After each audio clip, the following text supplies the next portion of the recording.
It is the last link I have to the land of my birth.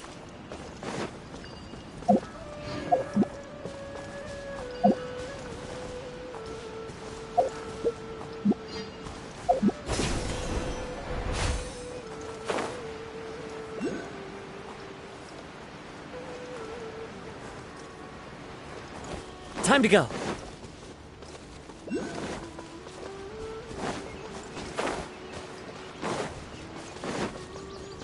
I follow the wind.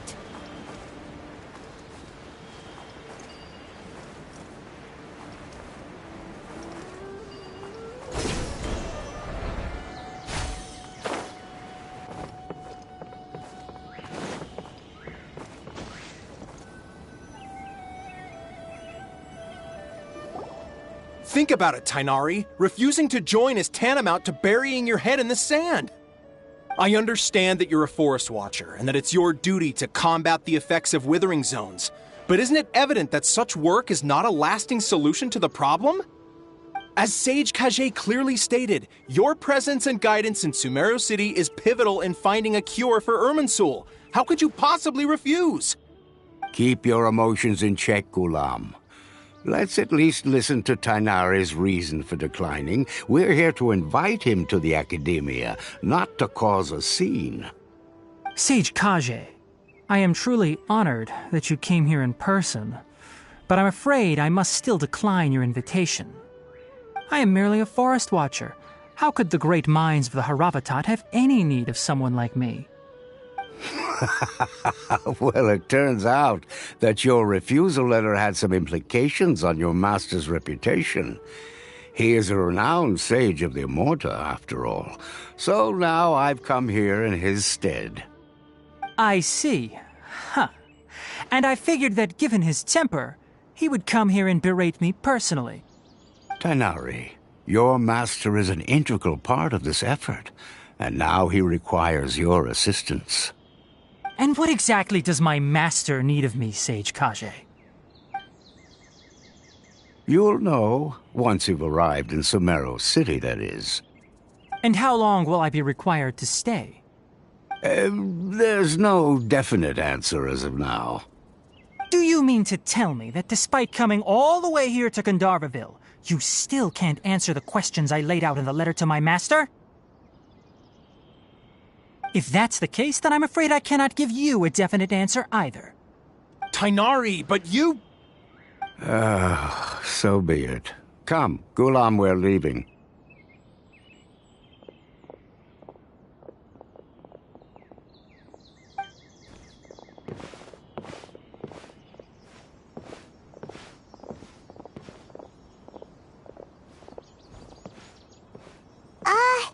Tighnari, what was that all about? It's nothing. Some people from the Academia wanted me to go to Sumeru City to assist them with a project, but I had to refuse on account of all my responsibilities here. But all that can wait. How did things go with Hypatia? It was quite the eventful trip, but the main thing is that she's safe and sound. She answered a bunch of questions for us, too. Very good. Now that the traveler has made a full recovery, there shouldn't be any reason for you to tarry here longer. I assume you will be heading to Sumeru City, correct? That's right! We want to meet Lesser Lord Kusanali and ask her for advice. Do you have any idea on how we can find her? Sorry. I'm afraid I don't have any advice for you there. Well, do you at least know anyone we can try asking in Sumeru City? Let me think. My trips to Sumeru City have been fairly short, and most of my acquaintances are researchers. How about this? I'll write you a letter of introduction that you can give to a researcher I know. He's from the Immorta Darshan and is adept at gathering information. Asking him might prove worthwhile. Also, when you enter Sumeru City, you'll probably end up receiving something like this item here. I'm not sure if it will ever come in handy for you, but maybe you can give it a try. Oh? What is it? It's called an Akasha Terminal. It's a tool produced by the Academia that utilizes the legacy of Greater Lord Rukkhadevata, Some say that this very item is the basis of Sumeru's reputation as the City of Wisdom. Needless to say, this device and its usage fall under the Academia's expertise, so I'll leave it to them to show you how to use it. Great! Next up, Sumeru City! But wait, before that... That's right! Tighnari, we have something important to say to Collei before we leave. Is she doing better now? Yes, she's doing much better. After being confined to her bed all this time, I thought a little walk would do her some good. Last I saw her, she was taking the path towards the North Crossing. She knew you two would be leaving soon, so she must have wanted to see you off. Thanks, Tighnari. All right, let's go! Farewell, and good luck to you both. Time to go.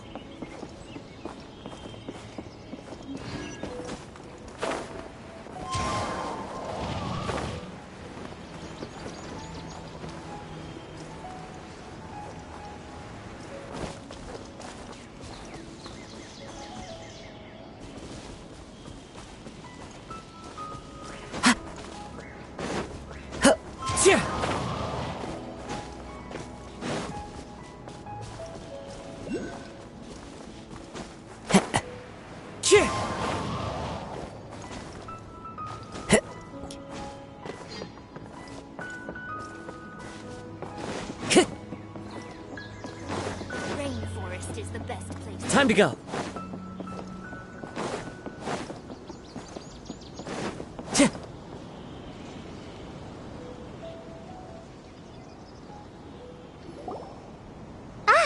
I've been waiting for you two.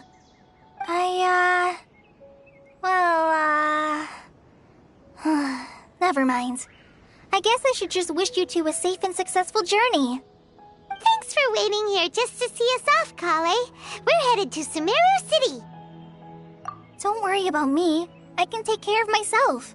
My condition won't be getting in the way of my duties. I want to be a forest ranger after all. It's up to me and the others to protect the rainforest here. And, I'm sorry. I should have told you both about my condition when we first met. I just wanted you two to treat me as a normal friend, not some girl that needs your sympathy. But I guess now I understand that the most important thing is for friends to be genuine with one another. There's no need to apologize, Collei. We should be thanking you for trusting us enough to be your friends and sharing your past with us.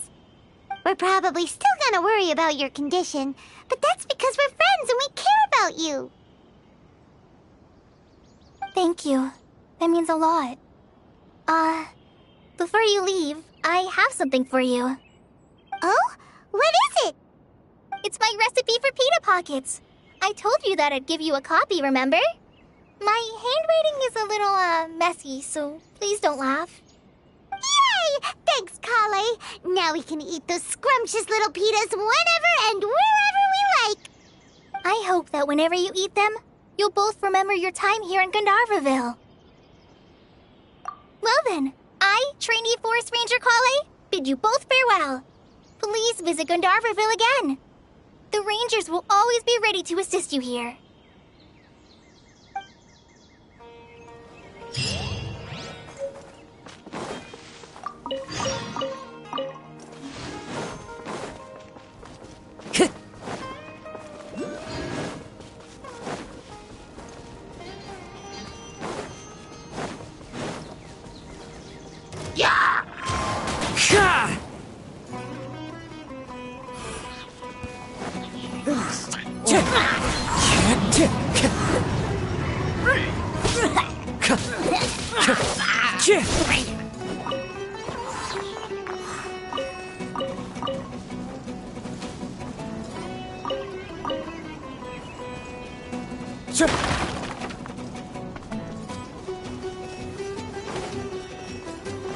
Time to go.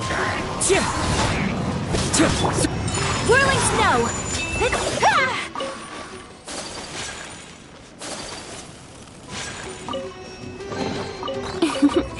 Today is a lucky day.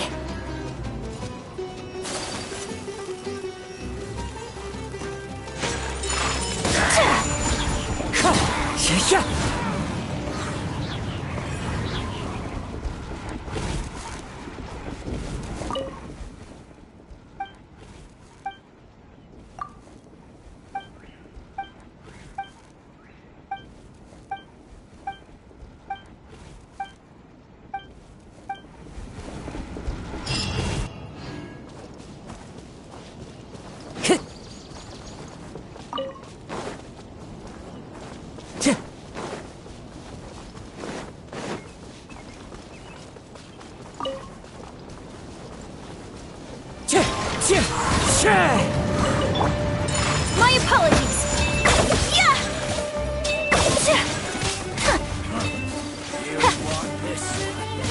Need more.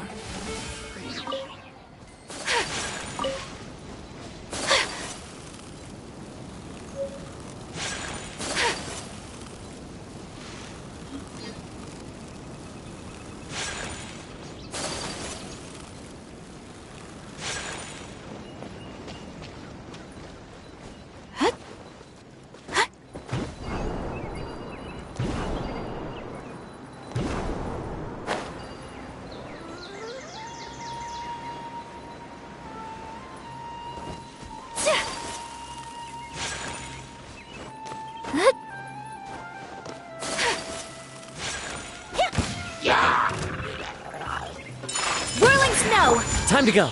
Wind Strider.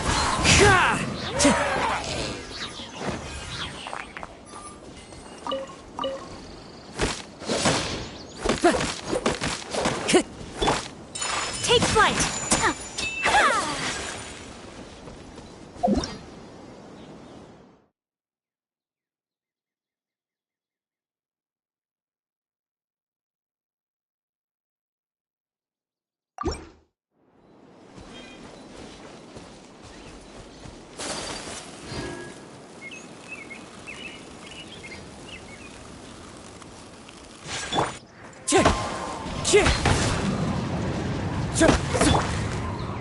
Whirling snow.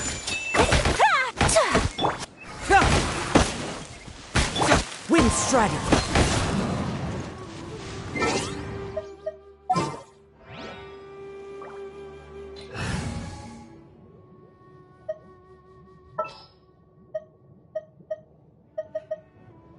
Ta-da! Clee's here.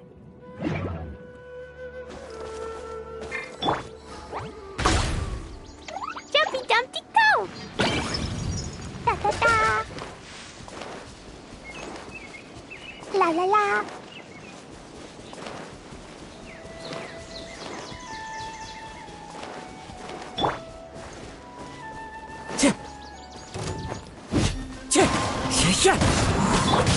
Happy to oblige! Take flight! Stabilize.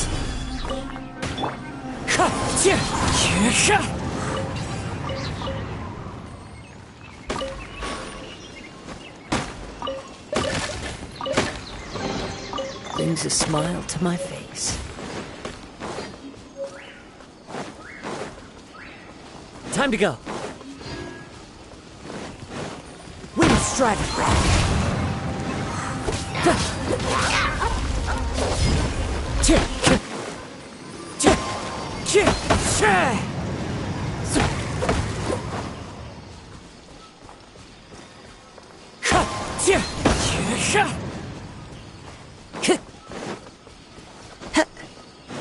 Time to go.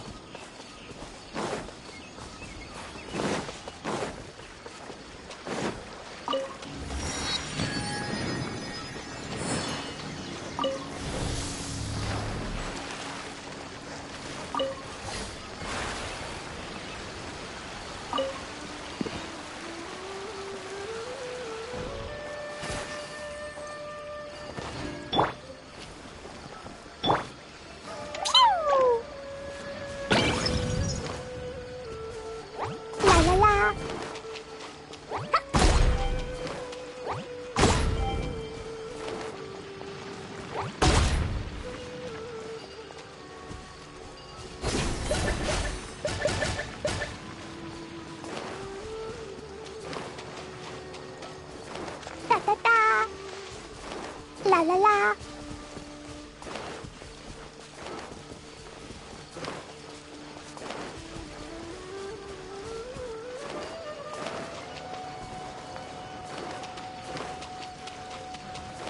Woo!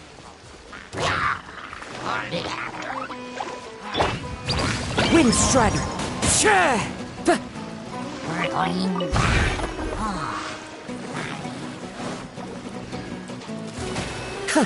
Not bad.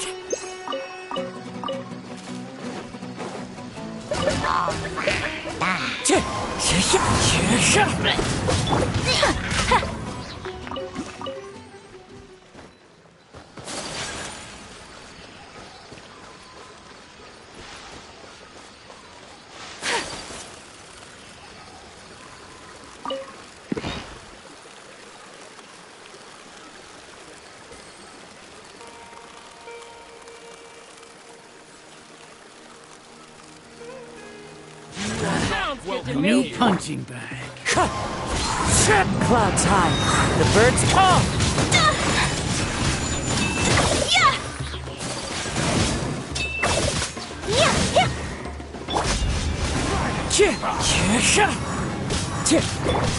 Jumpy Dumpty Go!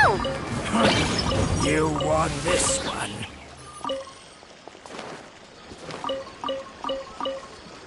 La la la. More treasure, more treasure!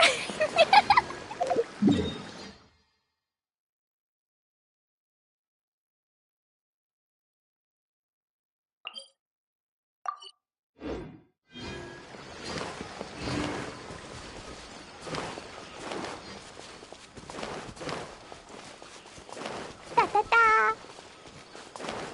La la la.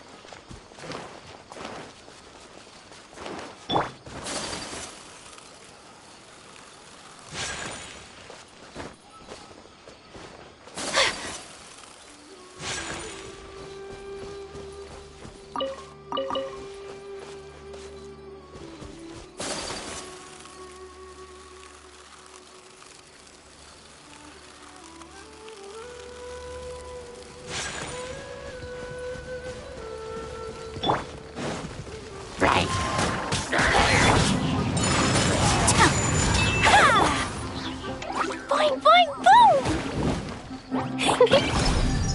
Wind Strider.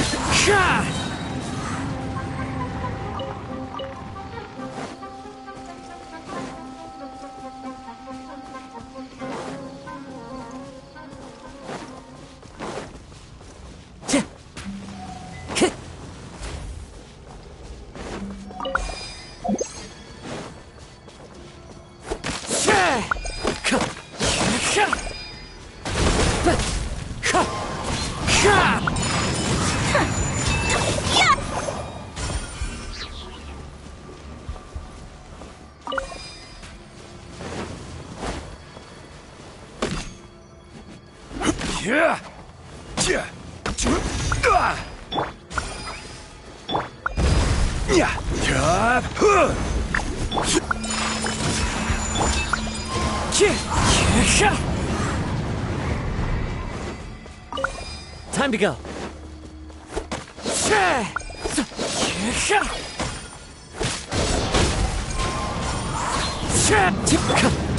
Whirling snow! Kamisato art! Sumetsu!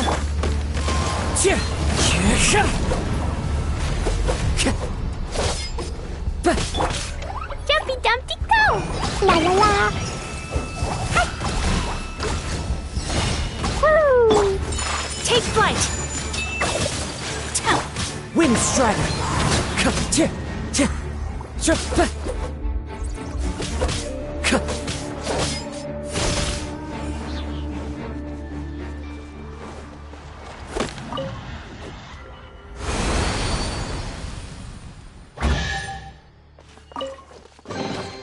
Who says there aren't benefits to a life of wandering?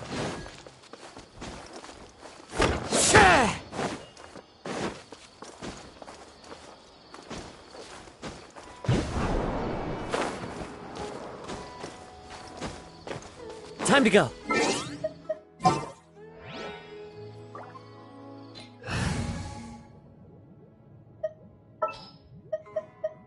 Just what will we come across this time?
snow!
Time to go.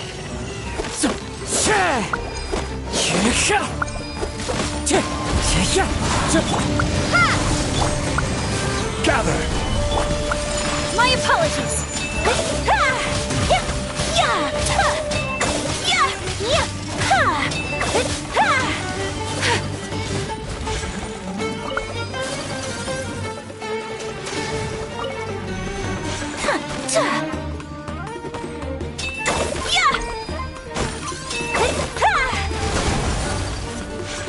Take flight! Sakura swirl!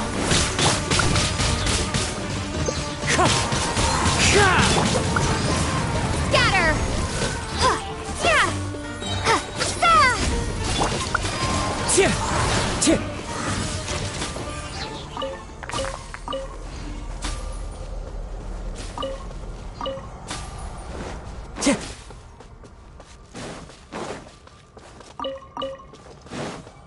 Time to go.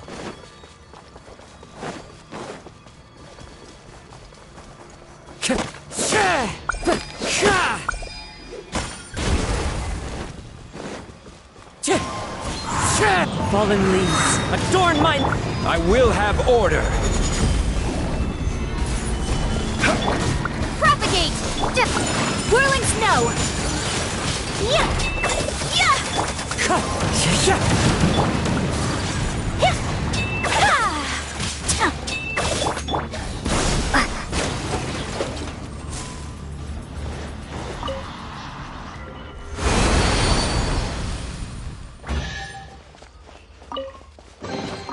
Is this an answer from this world?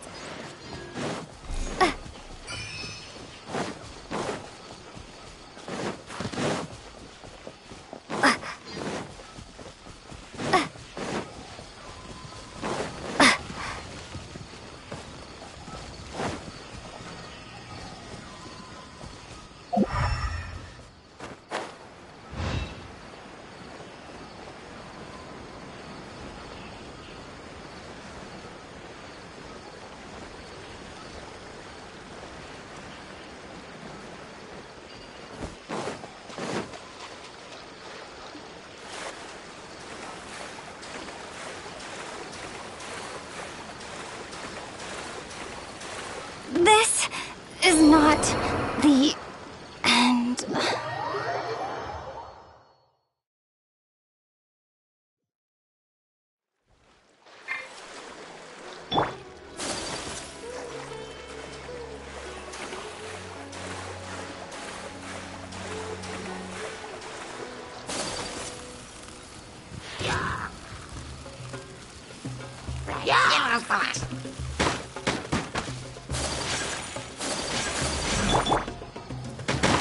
So many regrets.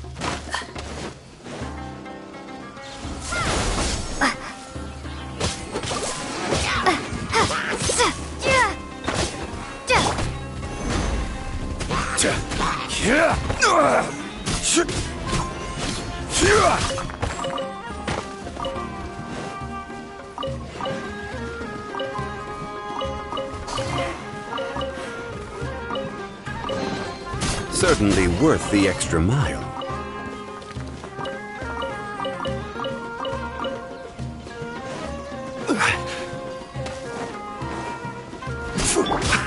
Whirling snow!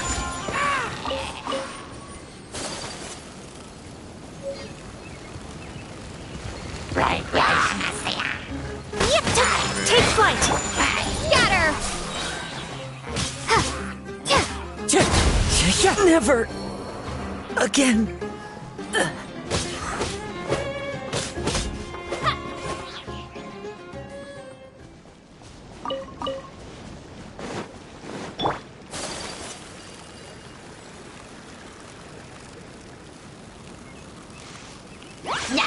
Whirling snow!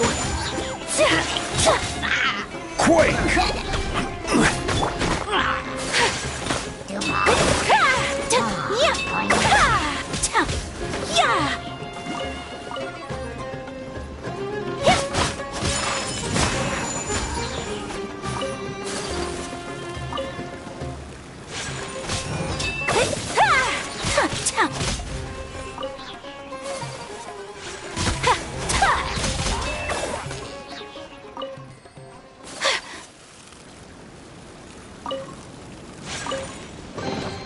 Collecting rare and exquisite treasures.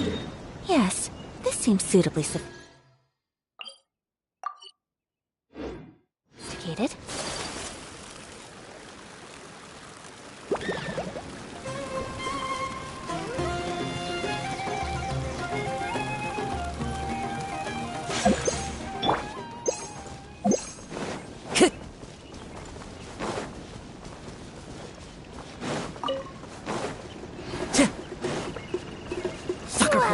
Wind Strider. Spring forth! My apologies.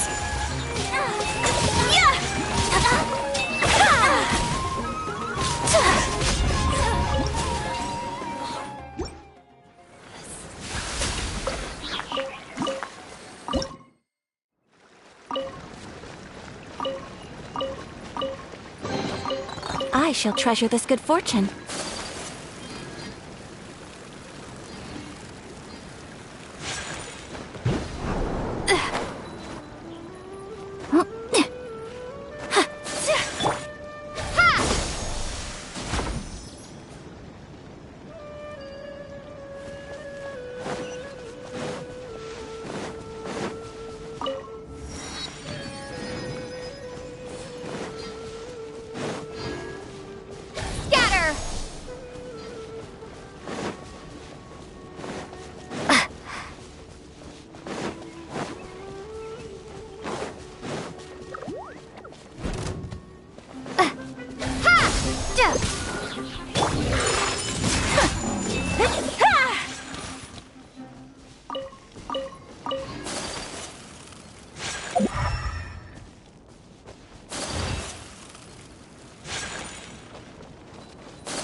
Time to go.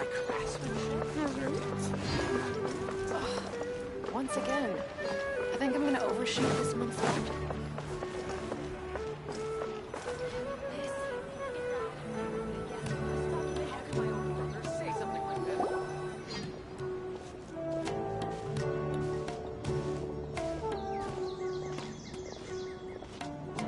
Sumeru City! We finally made it! Oh, did you see that? When those people entered the city, something on their heads lit up. One moment, please, you two. It appears this is your first time visiting Sumeru City. Oh, yeah, that's right. But how did you know that? Because there's currently no information on either of you in the Akasha. But no need to worry, that won't prevent you from entering the city. In fact, the Academia conveniently provides each traveler to Sumeru City with a device. Perhaps you two have heard of the Akasha before. It's our beloved Greater Lord Rukkhadevata's lasting legacy, a treasure trove of collected knowledge. After centuries of tireless research on the Akasha, the Academia created one of its most ingenious inventions, the Akasha Terminal. As long as you are within Sumeru's borders, you may use an Akasha terminal to connect directly to the Akasha and access any knowledge you need. I should mention that due to technical limitations, the operation of Akasha terminals will be much smoother and more effective in large cities such as Sumeru City and Port Ormos. Oh, so this is the thing that Tainari was telling us about. It sounds pretty amazing. You two are quite fortunate. Until recently, it was standard practice to only issue Akasha terminals to outlanders who spent an extended amount of time in Sumeru. However, this policy was recently changed, and now all travelers are issued one upon arrival. Here are your Akasha terminals. Please handle them with care. It kinda looks like a leaf. To activate it, simply hold it in your hand and say the following phrase to yourself. May the mighty God bless us with their voice of wisdom. Oh, says this little doodad lets you access knowledge. Maybe we can use it to find a way to meet Lesser Lord Kusanali. Let's give it a try. Ahem. May the mighty God bless us with their voice of wisdom.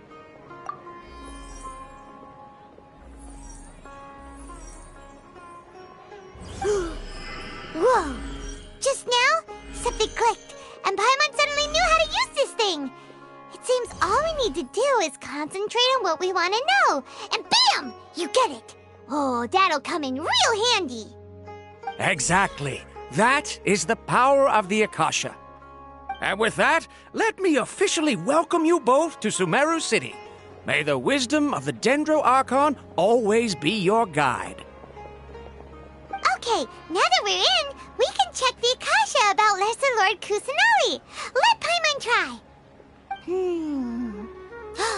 500 years ago, the sages found a newly born deity from within some scorched ruins. The deity now resides in the sanctuary of Suristana. Seems pretty similar to what Collei was telling us.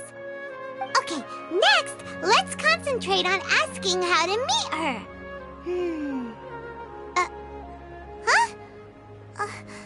Paimon doesn't sense anything.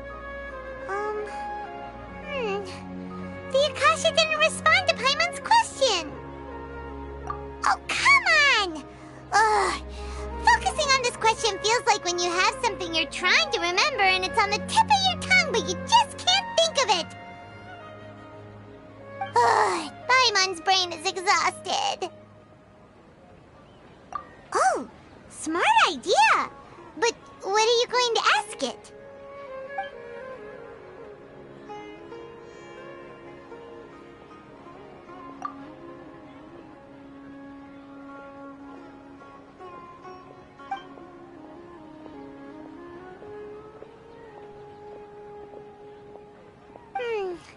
You too? Well, glad it's not just Paimon.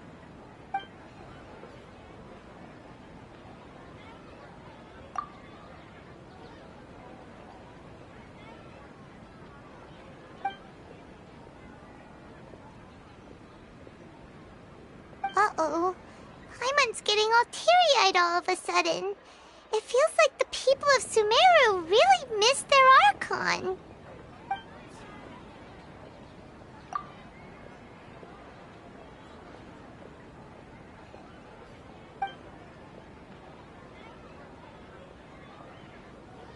Huh. Could it be because we're Outlanders and we've only just arrived in Sumeru? You know, maybe we're not qualified to receive an answer to this sort of question or something. Well, seems no matter which way we try, we can't find anything that'll lead us to Lesser Lord Kusanali. Guess our only choice now is to try meeting with the researcher that Tighnari recommended. He's from Sumeru and even has a position in the Academia. Maybe he'll be able to access more info from the Akasha. Let's see. Tighnari wrote an address on the letter's envelope. Oh, it's not far from the city's gate. Let's head over and have a look.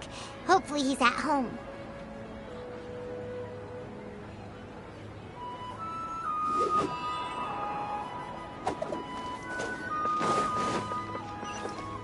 How can my own brother say something like that about... It's plain... Watch out for the pickpocket. Hello, are you Rohawi? Yes, that's me. Can I help you? Great! You see, Tighnari sent us here and... What? Tighnari? Please, there's no need to say anything, really. Sure, I admit that the article I published last month wasn't my best work, and maybe the data didn't produce the most convincing results, but... Here! This is a letter from Tighnari! Oh, let me see... Oh! Ooh, what a relief. You two nearly scared the life out of me. So you two just have some questions for me? Seems even Tighnari acknowledges my innate ability for procuring information. So, what is it you two would like to know? We want to meet with Lesser Lord Kusanali. Do you know a way we can do that? You mean you want to meet the Dendro Archon herself? This isn't exactly my area of expertise, but let me see what I can find in the Akasha.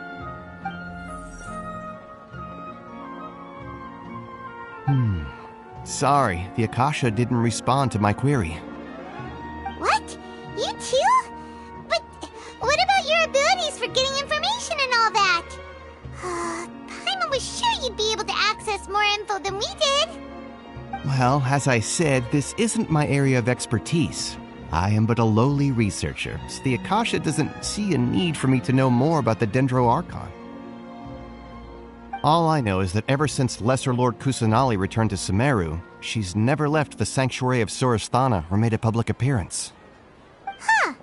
Didn't expect her to be such a mysterious figure. The Dendro Archon is somewhat of a recluse. Perhaps she just doesn't want to entertain visitors, which would explain the lack of information in the Akasha. But then what can we do? No need to worry just yet. I'm only hypothesizing here. You could certainly try asking around and see if anyone else has ideas. And besides, you two should consider the bright side of things. Not being able to see Lesser Lord Kusanali may not be a bad thing. In this world, there will always be information you cannot obtain from the Akasha and things you can never accomplish. Knowing when to yield is a form of wisdom. Take me, for example. It's a miracle if my brain cells can spit out one paper every 3 years. But Tighnari? That guy can publish 3 papers in just a single year. Okay. Thanks for your advice. Don't mention it. If you two ever want information about things like who's been promoted within the Academia or relations between the 6 great sages, come find me. Hey, come on! This is a survival skill at the Academia. Oh, Paimon's expectations were pretty low, but this is so low it's like digging holes in the dirt. So what do we do now? Even if we want to talk to someone, we don't know anybody here. Huh? Like who? Oh, you're right! Catherine! The Adventurers Guild has its own intel network. out for the pickpockets. I follow the wind.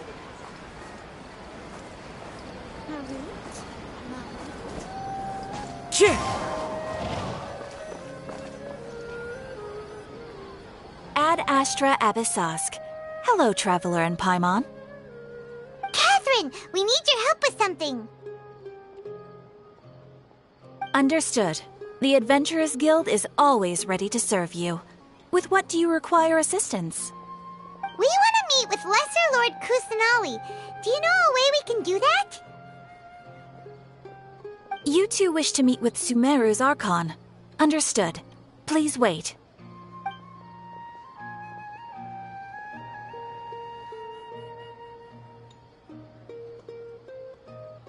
I apologize, but I am unable to call up any relevant information in the Akasha.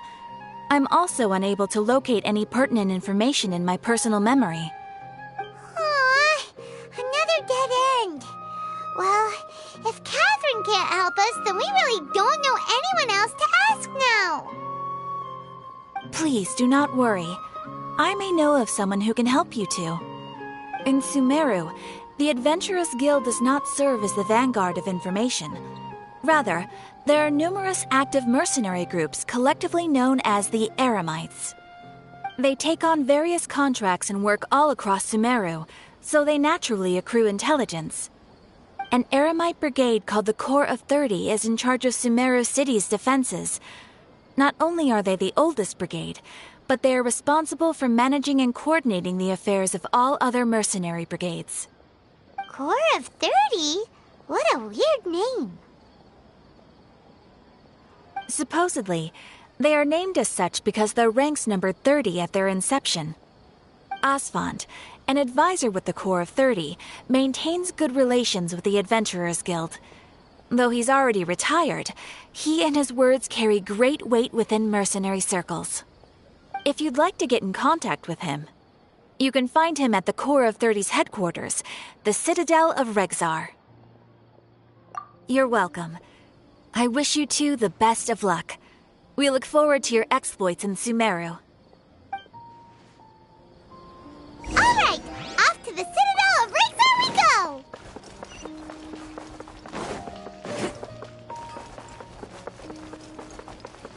Cards are set for sure. Time to go.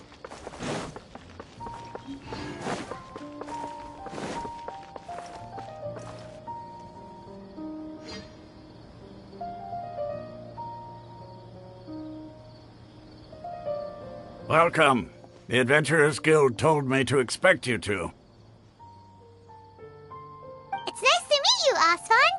We'd like to ask you about something.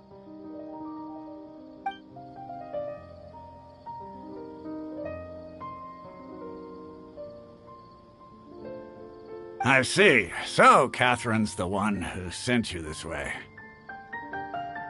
Ha! It's true that the Eremites' network is vast, but even I can't help you meet the Dendro Archon. Wait, seriously? That's it? Afraid so. The Eremites aren't terribly religious, so we don't know much about divinities. As far as the Akasha goes, we can access even less than you. We originally came from the desert. The gods there died off long ago. Since those days, we've used our own two hands to carve out a living. We don't beg gods for their aid. It isn't just us, though. If you ask me, I think most in Sumeru aren't interested in Lesser Lord Kusanali. Oh? Why's that? Just take the Academia, for example. They're the ones who truly rule Sumeru. Although they believe in gods, most of them only care for the late Greater Lord Rugurdevada. In their eyes, she was the one who founded Sumeru and gifted us with the Akasha. Lesser Lord Kusanali just happened to inherit her legacy. Because of the Academia's influence, most citizens are more familiar with Greater Lord Rugurdevada and hold her in greater esteem. Not to mention that Lesser Lord Kusanali never makes an appearance, and the Academia never announces anything about her. As far as the people of Sumeru are concerned, she's just a god that exists. And that's all. Really? Aw. After hearing all of that, Paimon sort of feels bad for Lesser Lord Kusanali. Ha! But who knows? We're all just guessing when it comes down to it. Besides, I'm sure the God of Wisdom doesn't worry about her reputation among people like us. All right. Well, thanks for the info, Osfond. No problem. Always happy to help out the Adventurers Guild.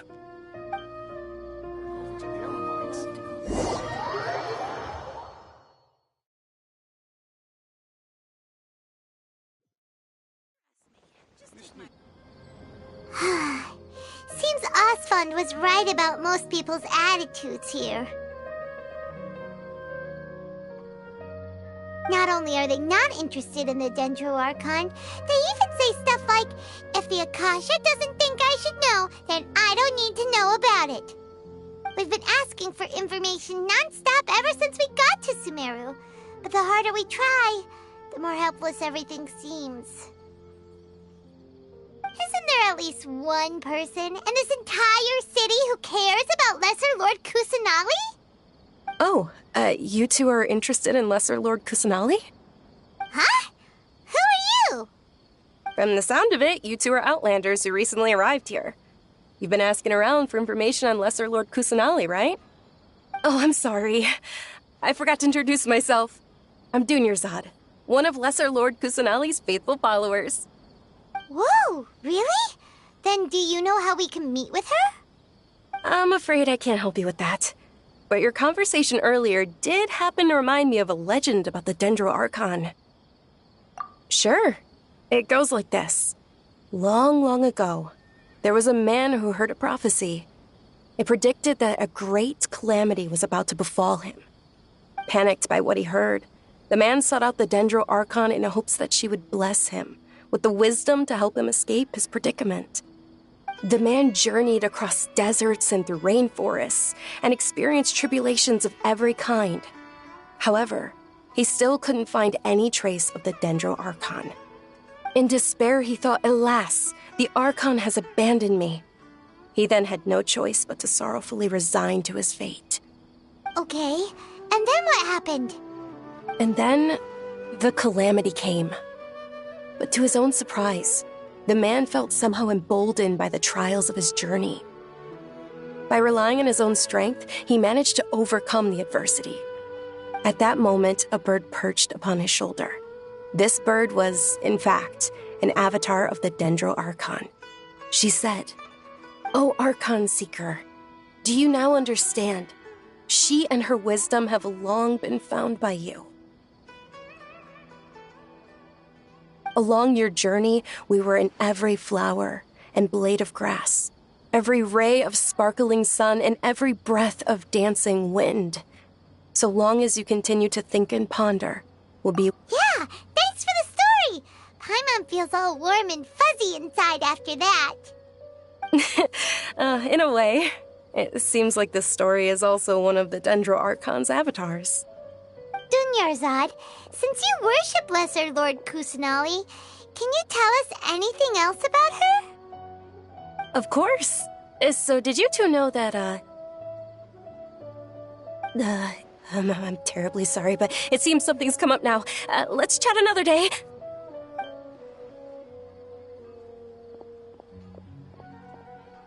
Hey, wait!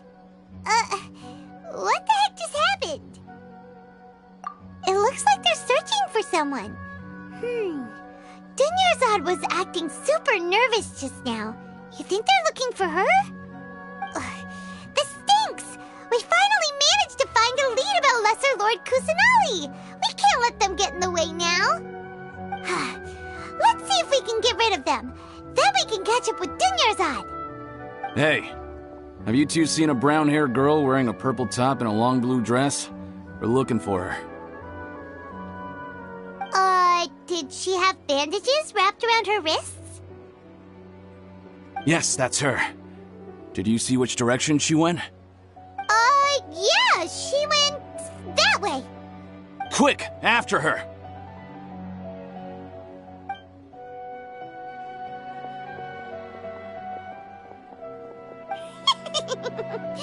That should keep him busy for a while. Let's hurry and find Dunyarzad.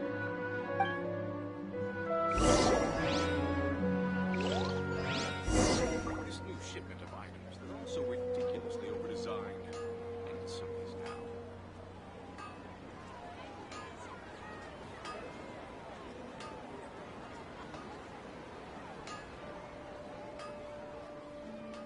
Why isn't it working? I don't get it.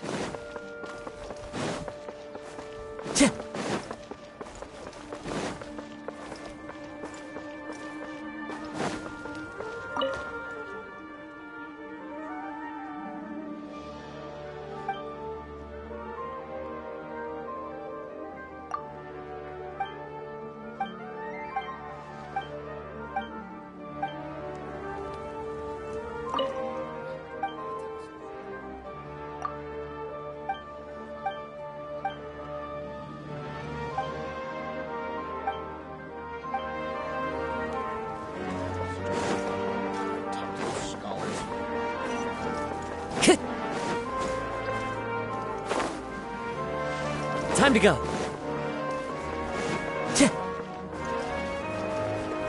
Time to go.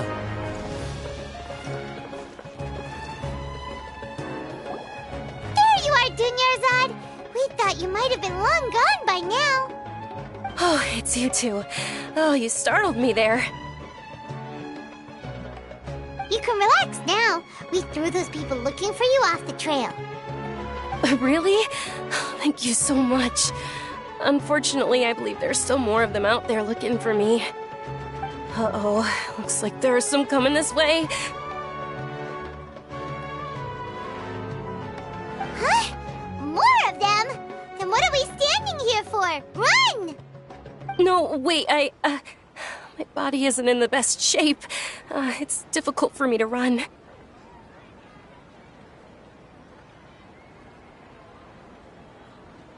Okay, sounds good. There's a tavern on the other side of the port we can go to. They probably wouldn't expect me to hide in a place like that. All right, let's move out. Stay behind us. We'll keep an eye out for anyone looking for you. Trust me. Just take my word for it.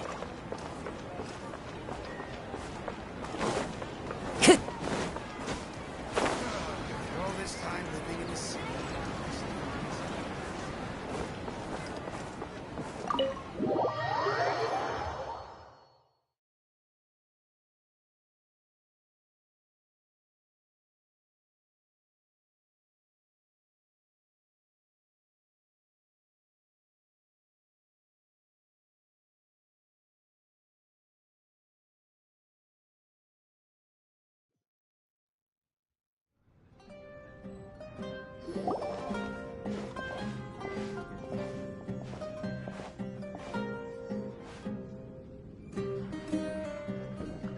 We made it. Oh, they shouldn't be able to find us now. Wait! Stand down, dehya!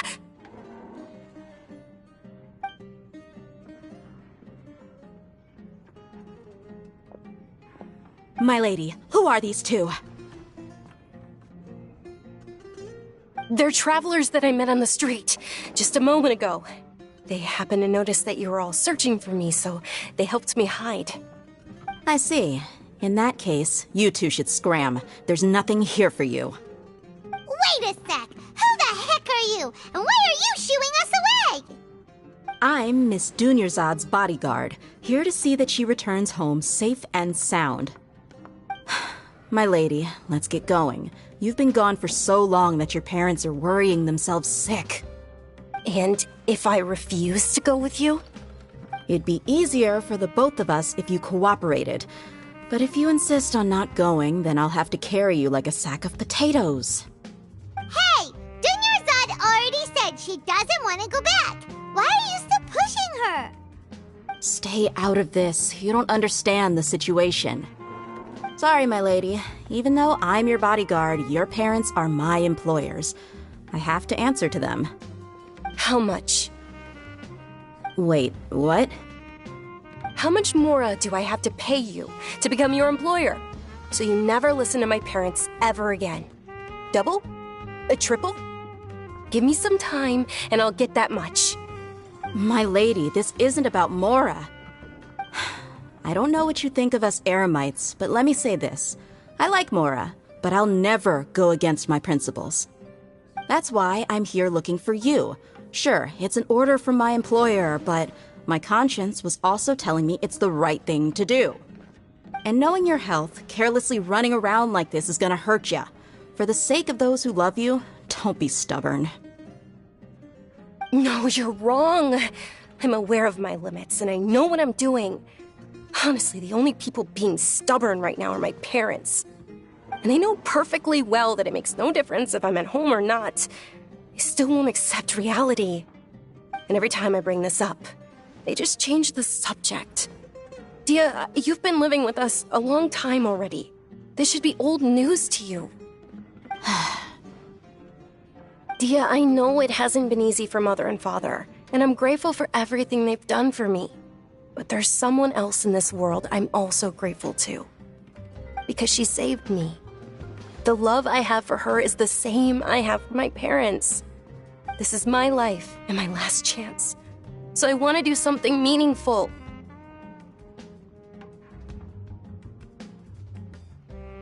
My lady, are you sure what you're doing now is meaningful?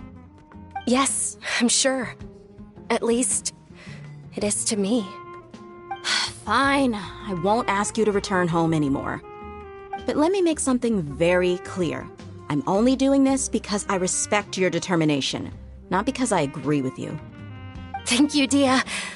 Sorry for being so rude just now. My nerves were acting up. And I even brought up your payment in such an offensive way. Don't worry about it, my lady. I did say that I like Mora. Besides, that's our next topic of conversation.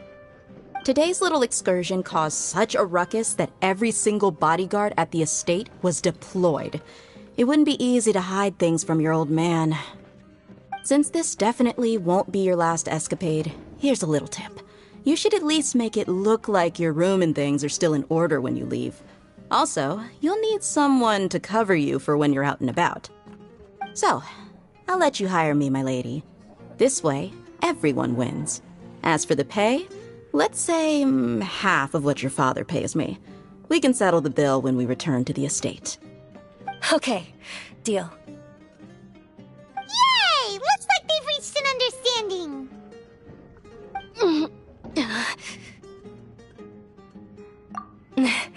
I'm fine, really.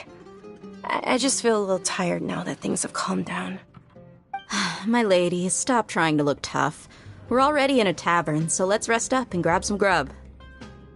I'm sorry for worrying you two. If you don't mind, I'd like for you to join us. Sure! After you rest up, we want to hear more about Lesser Lord Kusanali.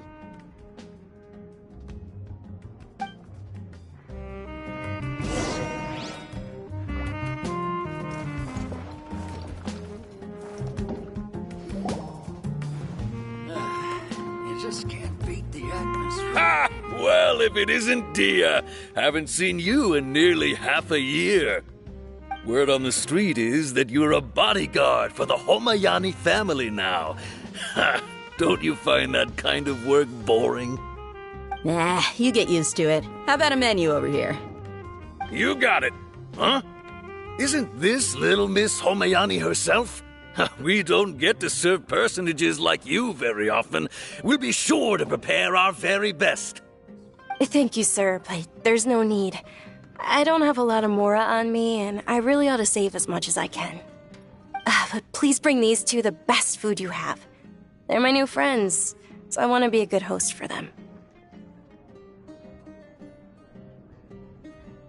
Yeah, we're already super grateful for everything you told us about Lesser Lord Kusanali. How about our coconut charcoal cakes? They're our signature snack. and they run cheap.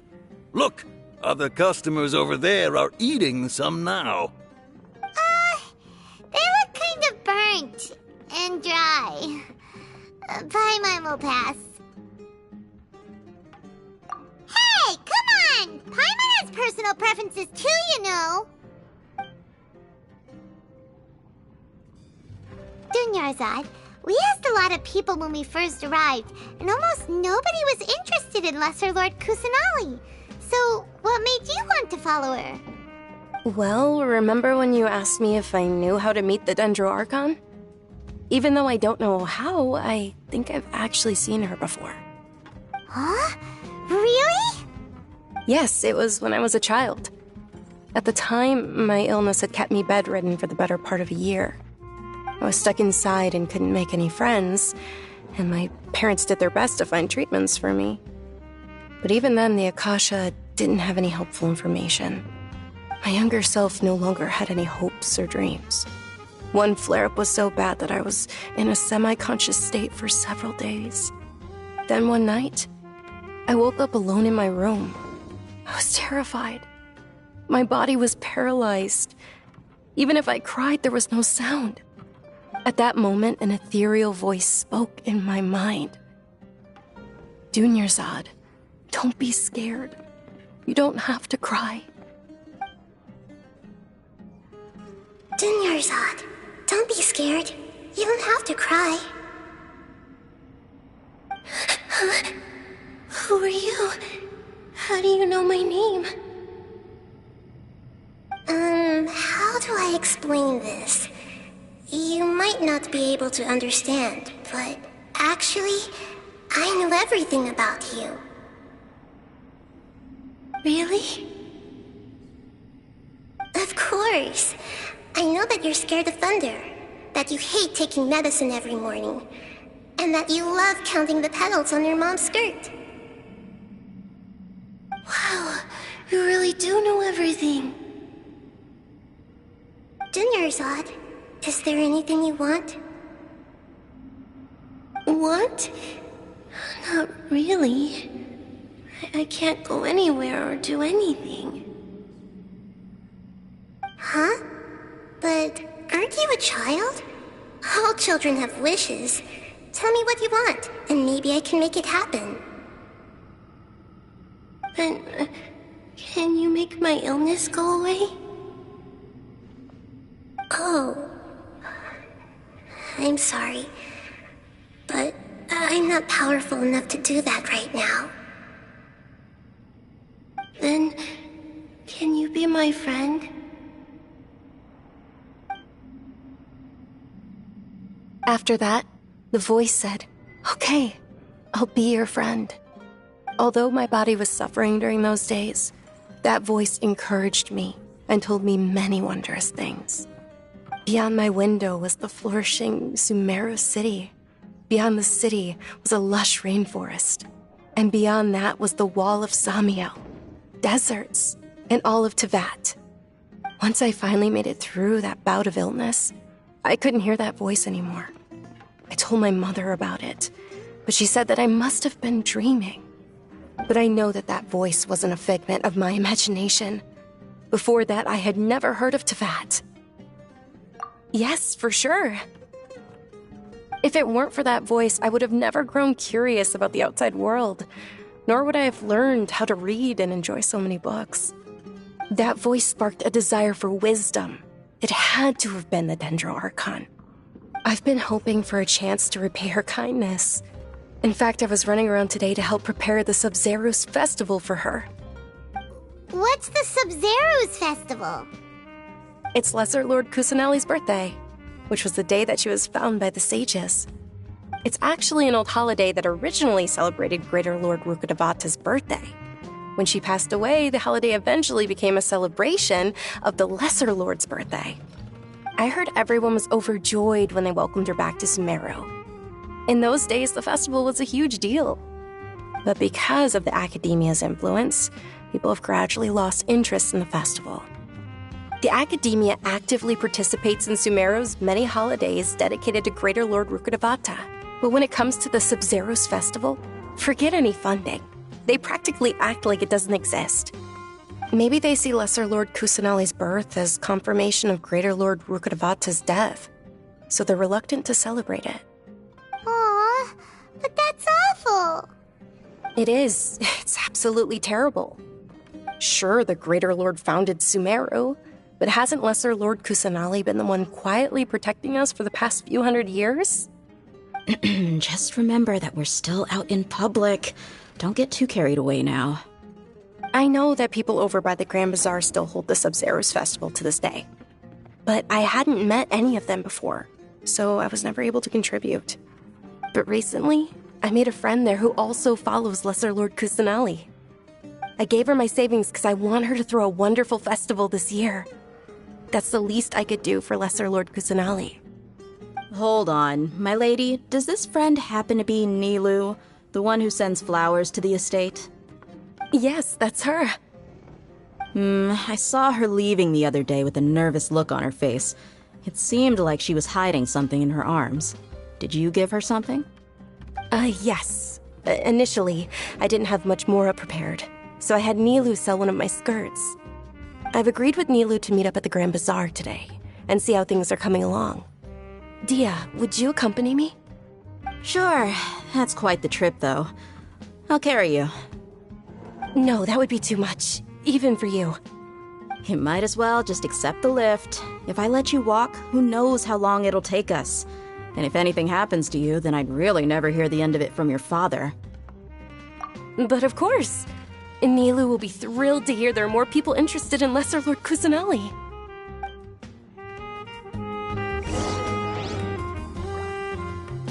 Well, your perspective is just tunnel vision. Is just putting the cart.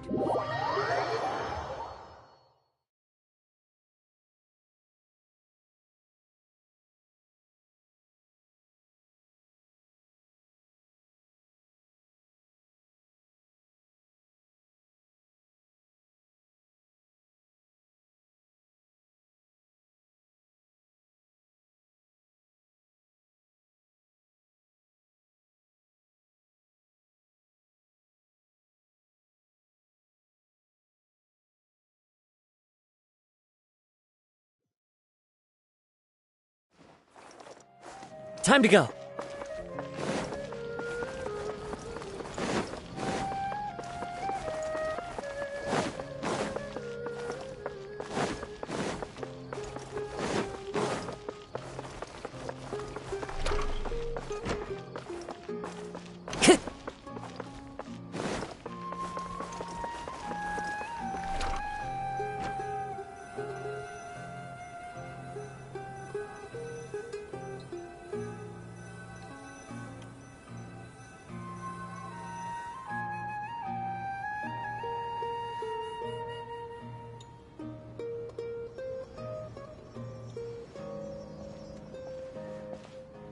Sorry I'm late, Nilou. Oh, Dunyarzad. It was taking you so long that I assumed you got trapped at home, but you made it in the end. Uh-oh. But if Dia's here, that means you got caught, right? You could say that, but everything worked out. She's on our side now. Not completely. Oh, and who are these two? Oh, meet the Traveler and Paimon, my two newest friends. They're visitors who just arrived at Sumeru City and are looking for information on Lesser Lord Kusanali. So you're followers from another land? That's wonderful. You two absolutely mustn't miss the Sub-Zero's festival. By the way, Dunyarzad, we've already started decorating the Grand Bazaar. It looks spectacular, thanks to your generous contribution. You're very welcome. It's the only thing I could do. Do you still have enough Mora?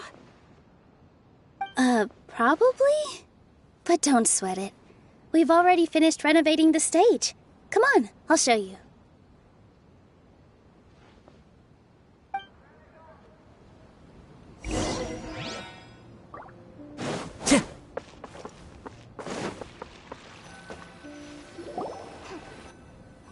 Wow!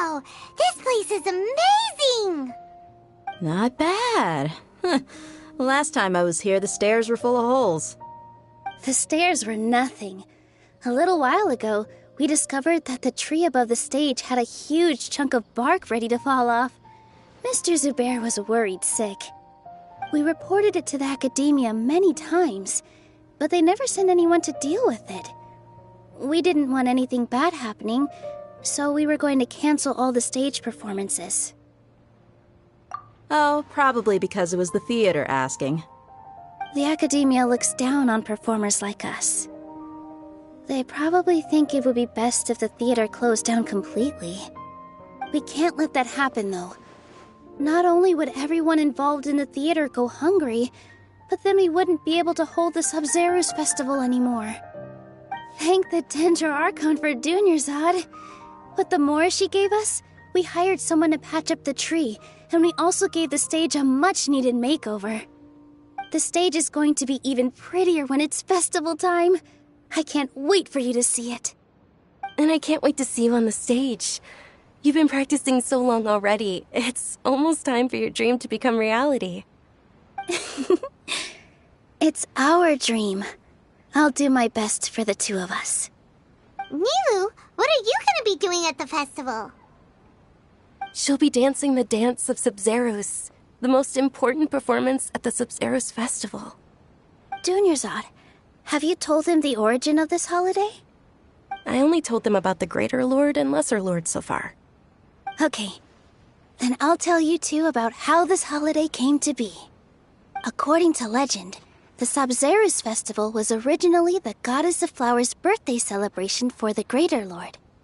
A long, long time ago, on one of Greater Lord Rukkhadevata's birthdays, her friends threw her a celebratory banquet. Some of the gods got drunk. One started playing music, and the Greater Lord started singing, so the Goddess of Flowers began to dance. As she danced upon the grass, countless beautiful parisaras began to bloom wherever she stepped. Those brilliant purple flowers became her dazzling stage. All the gods clamored, "Oh, if only time could stop at this very moment." Huh? Really? Oh, you probably mean because all the gods in this story are no longer alive. Although they aren't around anymore, they're preserved in our tradition of dance. This outfit I'm wearing is apparently based on how the Goddess of Flowers looked.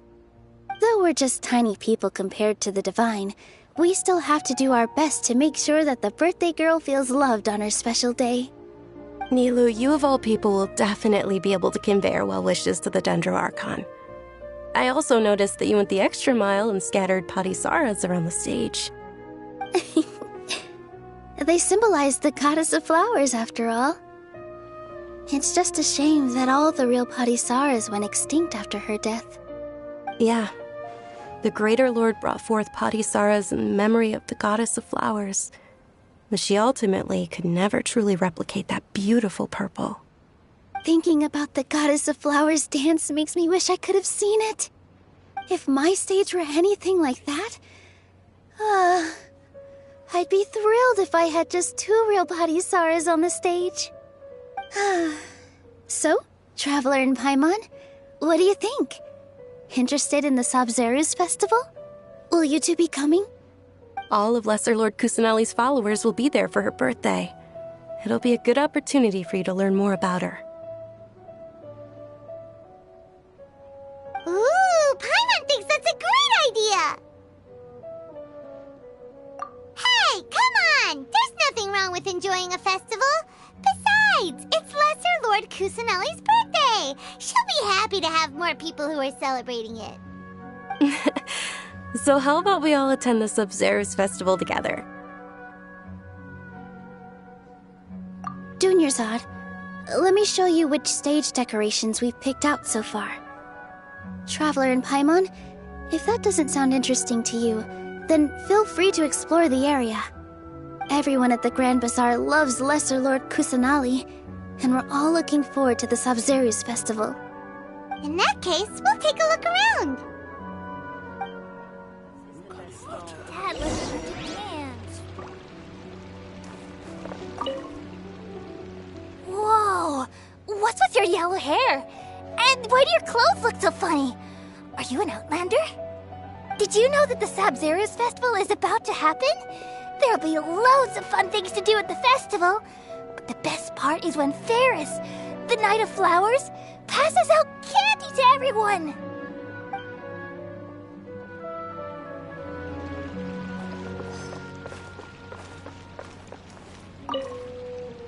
Ah, dancing at the Sabzeruz festival. You know, I also danced when I was younger. As a child, I even asked my grandmother why we performed the dance for the Lesser Lord when it was originally done to honor the Greater Lord. My grandmother said that Greater Lord Rukkhadevata is a beloved deity and honored by all, and Lesser Lord Kusanali is too. If the Goddess of Flowers ever knew Lesser Lord Kusanali, then she would certainly have wished to be her friend and hold celebrations for her, too. The Sabzeruz festival has been losing its appeal over the years. That is, until a wealthy benefactor stepped in this year and brought the festival back to life. I heard she forked out a lot of mora to make it all happen.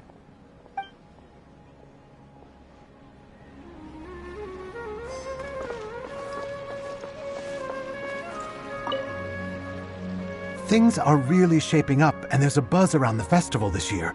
We're expecting people from all over to come by this year and buy things during the festivities. Don't be fooled into thinking that Sumeru City has the best of everything. Some festival snacks are only offered here in the Grand Bazaar. And when it comes to musicians, dancers, or singers, the Grand Bazaar's got the best of the best. Sure, those folks at the Academia might not like it, but what's a festival without song and dance?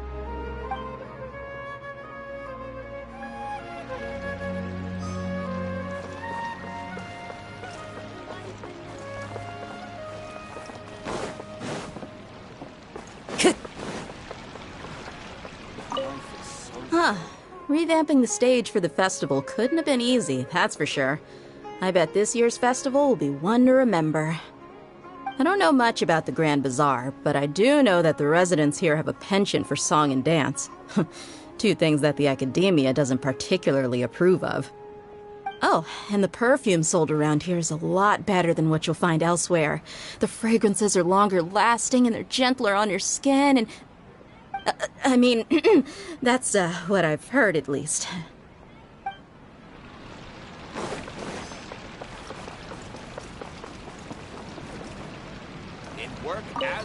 Nilou, your outfit looks amazing. There's also something different about you from when we first met up. I thought I'd add a little extra pizzazz to my dress for the festival. See? Wow, did you sew all that yourself? Uh-huh. Sewing is a fundamental skill for everyone in the theater company because we make all our own costumes.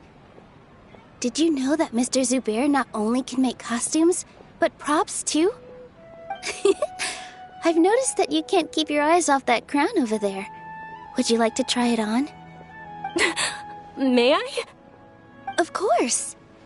The legends say that the Goddess of Flowers had beautiful horns on her head, so this crown was made to reflect that.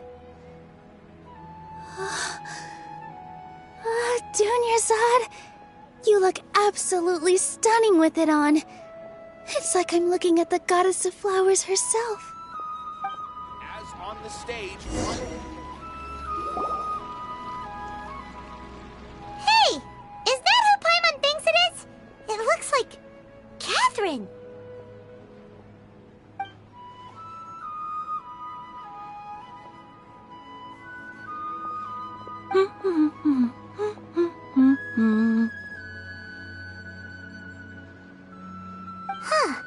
Come to think of it, Paimon's only ever seen her behind the counter at the Adventurers Guild. This is the first time we've ever seen her taking a break. Hey, Catherine! Huh? Oh, hey! It's the Traveler and Paimon! What's shaken? Whoa, break time Catherine sure sounds a lot less formal than usual. Paimon was still waiting for her to say Ad Astra Abyssosk. Sure. Standing behind the counter at the Adventurers Guild doesn't require any complicated functions. But saying and doing the same old things over and over again can get pretty monotonous. Like watching the same Fontaine movie day after day. But take you two, for example. You travel across Tevat to enrich your lives and gain new experiences. Well, we enjoy traveling across Tevat and all that, but we're mainly looking for clues about her brother. Yes, you should keep searching. Sometimes the answers we're looking for aren't necessarily at our intended destination. Instead, they're found along the way. Huh. Haven't we heard someone say something pretty similar recently? Anyways, what brings you out here, Catherine? No, not particularly. I guess you could say that I'm loving the recent atmosphere here. If festivals bring happiness to everyone, then that's where their true value lies. Oh, it looks like it's about time for me to be heading back now. Alright, we'll see you next time at the Adventurers Guild. Oh, by the way, thanks for connecting us with the Eremites. We've already made some great friends in Sumeru City thanks to you. I'm sure you two will get along well with the people here. You've already been blessed by the element of Dendro after all.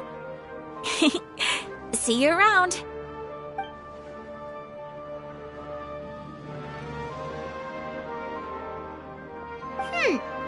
There's something really different about Catherine today. Hey, Traveler. Paimon. Oh, hey, Dehya. What's going on? I've got something to tell ya. My lady knows you're looking for ways to meet Lesser Lord Kusanali, and she's been trying to come up with a way to help you. Well, I have an idea that might help. Are you serious? We'd love that! It might not necessarily pan out, so don't get your hopes up too much. I'll need to take you two somewhere and ask someone some questions. My lady is feeling a little worn out at the moment. Nilou's found a place for her to rest. After I take my lady home, let's meet in front of the Citadel of Regzar. Sounds like a plan!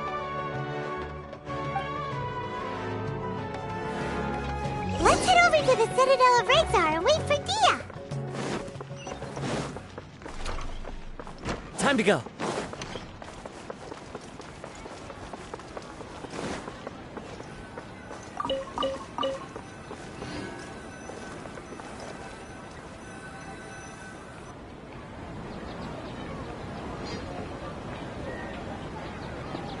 Sorry, I'm late. It took some convincing for the master and mistress to believe that Miss Dunyarzad was only sitting in the port for a while because she was in a bad mood. Anyway, I guess I should be thanking you. I haven't seen Miss Dunyarzad that happy in a long time. If it wasn't for you two, she probably would have been caught and dragged back much earlier. You sure sound a whole lot nicer than when we first met, Dehya. Who would have thought you had such a soft spot for Dunyarzad? It's called being a professional. I'm a bodyguard, and I work for whoever's paying.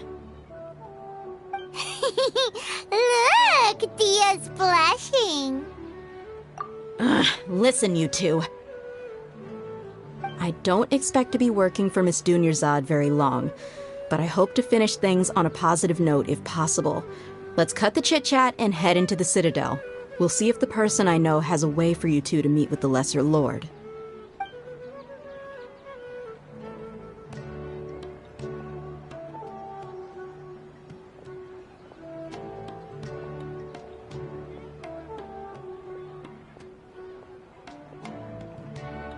Oh, hey, Chief.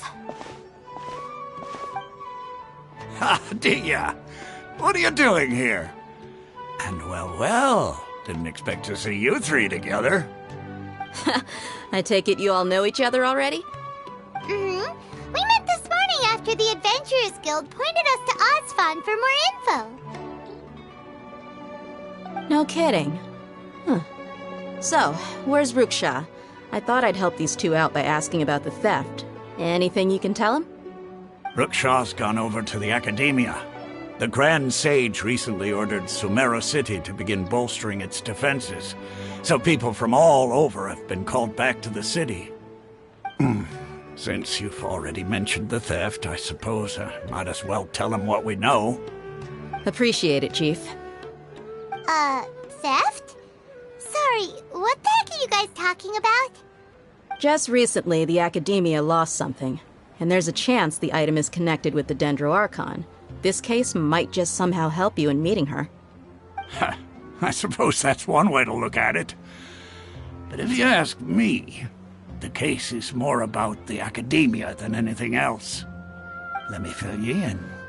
The Academia recently sent a convoy to pick up an important package from Aru village. Word got out, and the convoy was robbed on its way back. The Grand Sage took the whole matter very seriously. Not only did he dispatch the Matra, but also enlisted our help in the search for leads. All we know so far is that whatever was stolen is currently in Port Ormos. You two have heard of Port Ormos, haven't you? It's the largest commercial port in all of Sumeru. You can travel there by leaving Sumeru City and heading south along the river. The Academia's grip isn't long enough to reach all the way to Port Ormos, so the city's a little more laid back, meaning the population's also a mixed bag. You never know who you'll meet there. Apparently what was lost has a great deal to do with the Akasha, knowledge, and even the gods. I'm afraid I don't have any other details for you, though. If you're interested, maybe you could head to Port Ormos and ask around yourselves. If you want my advice, try introducing yourselves as students of the Academia once you're there. Are you serious, Chief? All the Academia students are in Sumeru City, you know. Why should they pretend to be students in Port Ormos? If you're also interested, just go there and see what happens. Count me out. I've got plenty of work to do here for the Homayani family. And take it from me, if you two really do decide to visit Port Ormos, you'd best watch your backs. Let's just say that the Eremites there aren't nearly as friendly as those here in Sumeru City. There are even some extremists who go around shouting slogans like, "Retake Sumeru for the Scarlet King." Word is that more and more are joining their movement. They're becoming a real headache for Chief and the others. You bet they are. The Scarlet King's been dead for thousands of years. Now they start spreading rumors of his return. Ridiculous. Not everyone's like you, Chief. Even the desert natives who abandoned their homes in the wilderness still wish to have a god of their own. Well, Traveler, that's about all the information we have for you. Thanks, Dehya, and you too, Osfond. Since we've gathered all we could for the moment in Sumeru City, let's head to Port Ormos and see what we can find next. Miss Dunyarzad is looking forward to seeing you both at the Sub-Zeru's festival, so be sure to get yourselves back here in time for that. Good. Then we'll see you both at the Sub-Zeru's festival.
fateful offering.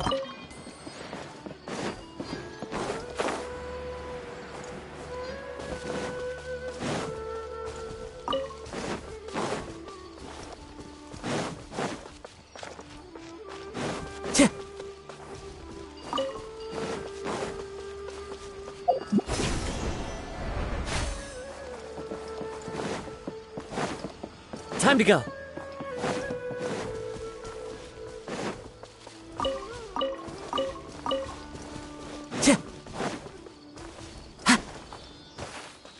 Wind Strider.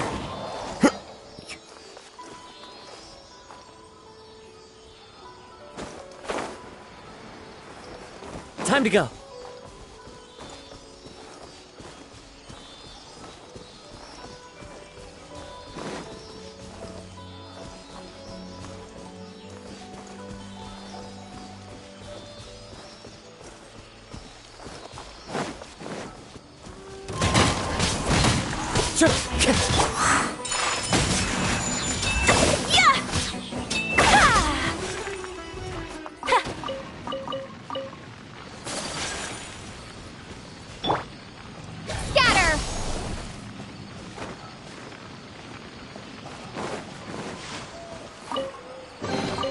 Is this an answer from this world?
Cloud's high. The birds come. This is order. Stabilize. Whirling snow.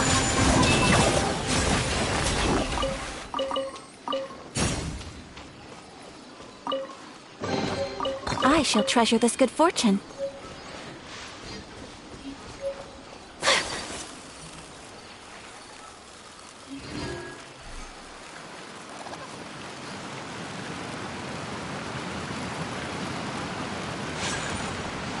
Time to go to work.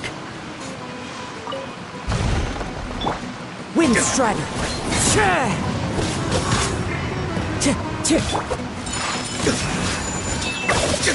Now you're testing my patience.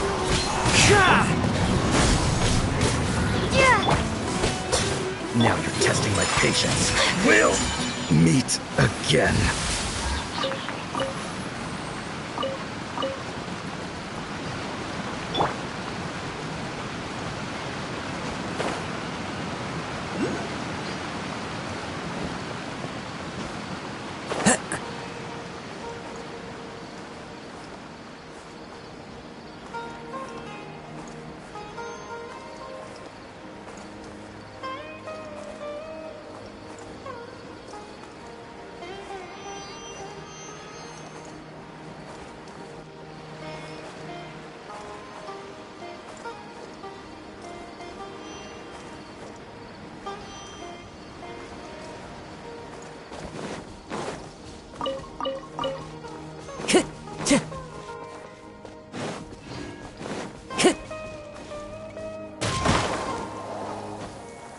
That hurt!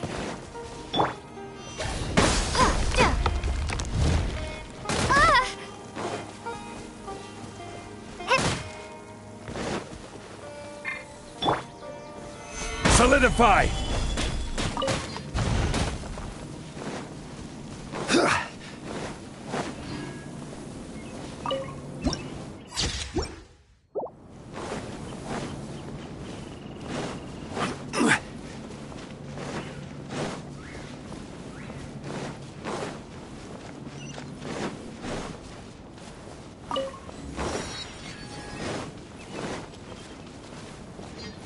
Following orders. Slam to the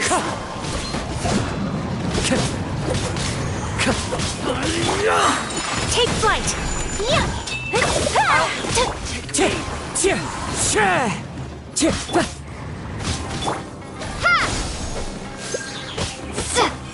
Wind Strider! I must remain calm.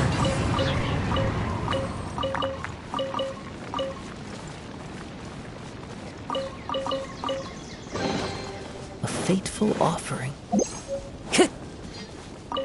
Time to go.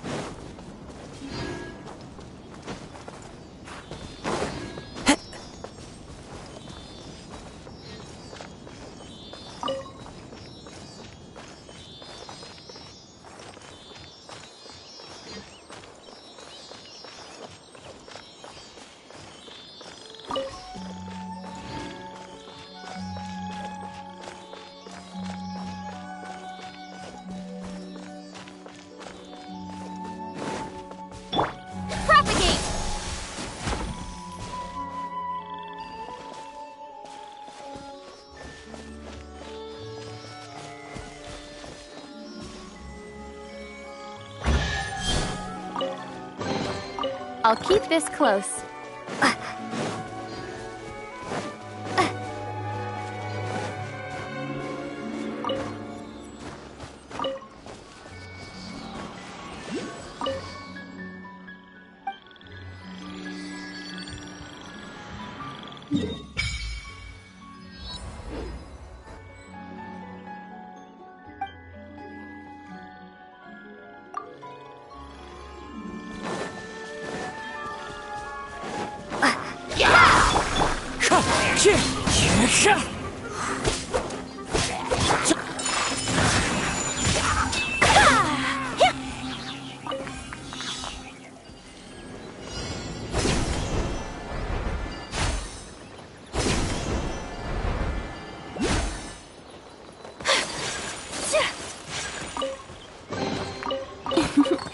Today is a lucky day.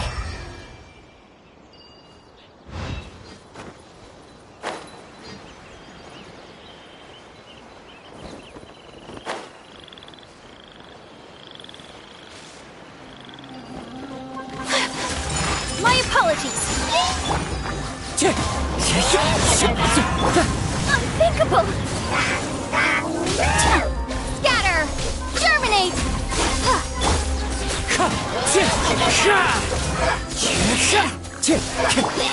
Take flight! Yes!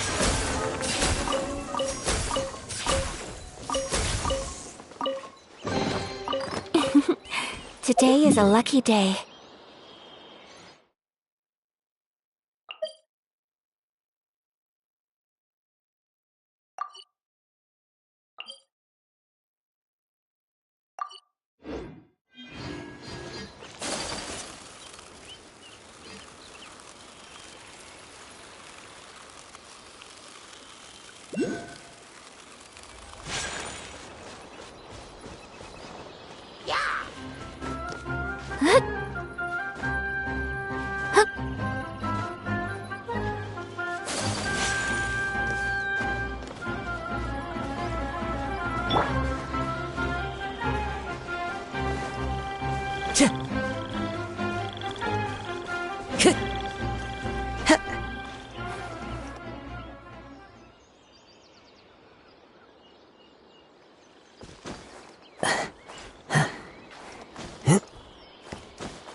Time to go.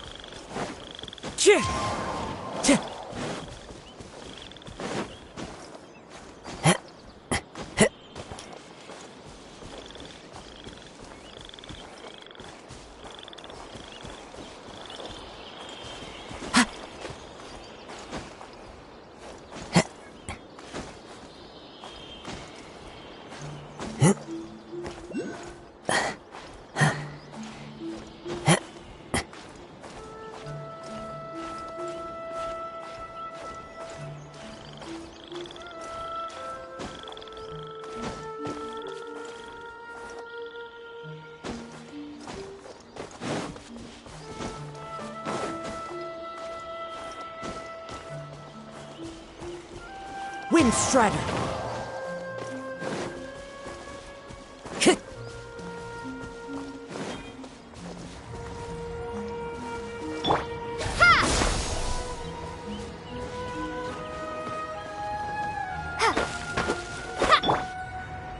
The wind knows me.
As one with wind and cloud!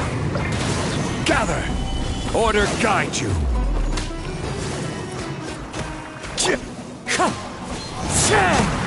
Whirling snow!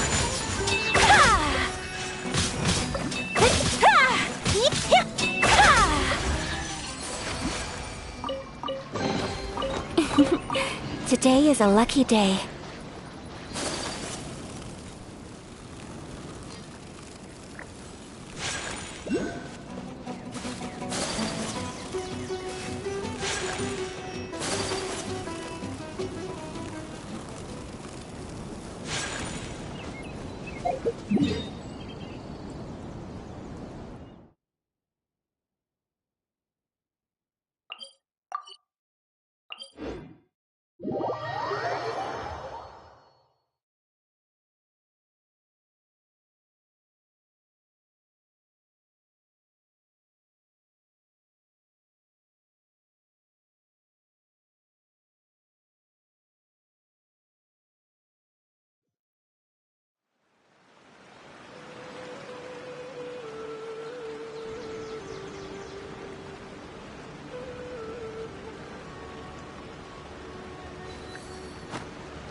My apologies. Yeah. Scatter.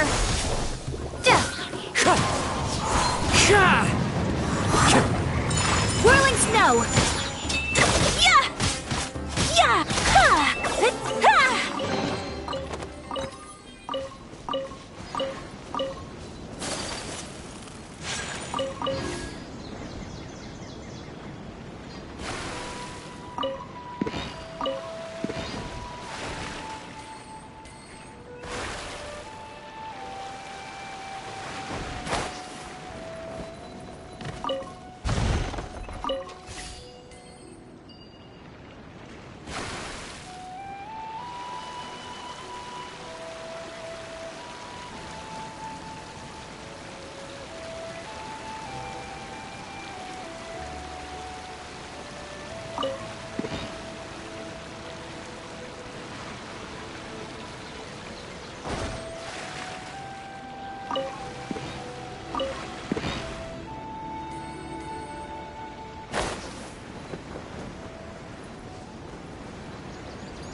Follow the wind.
Brings a smile to my face.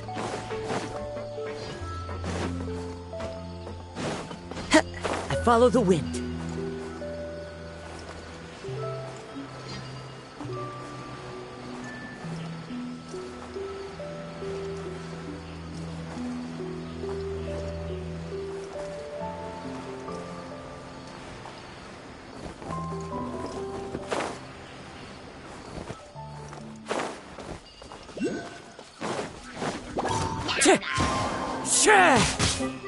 Take flight!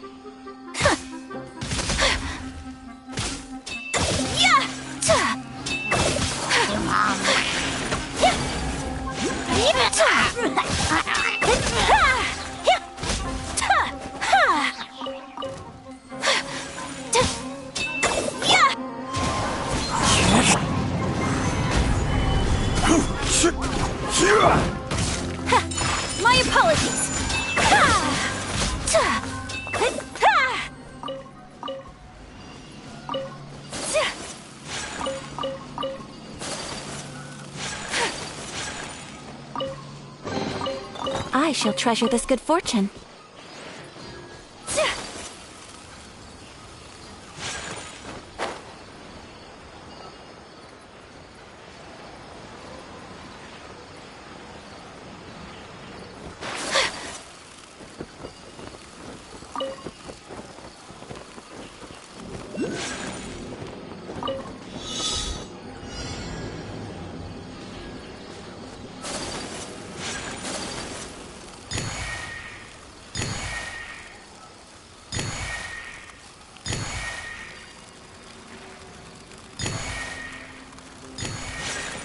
Whirling snow!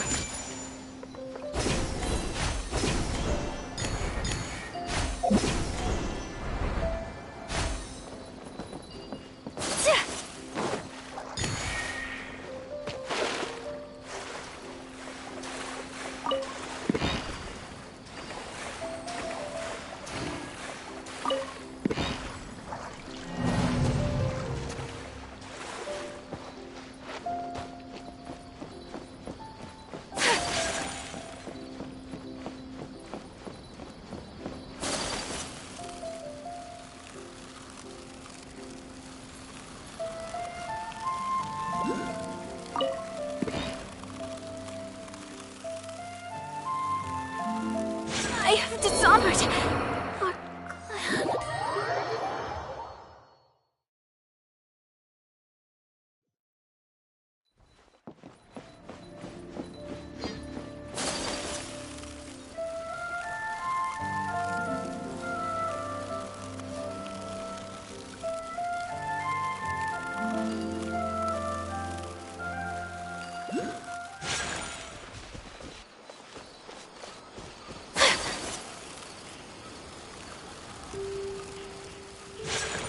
Take flight!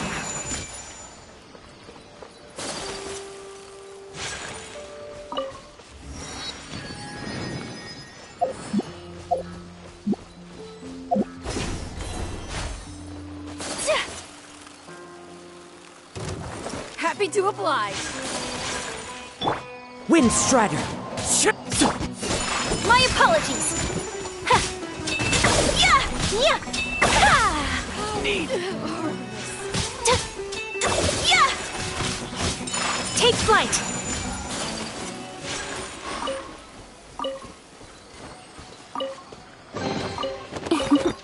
Today is a lucky day.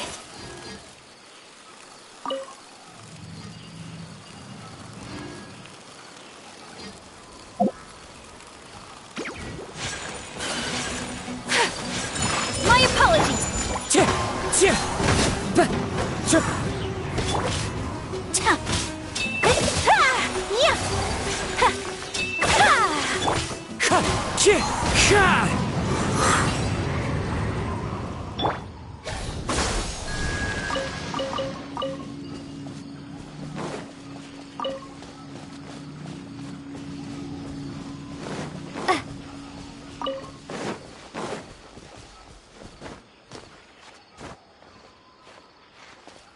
Propagate!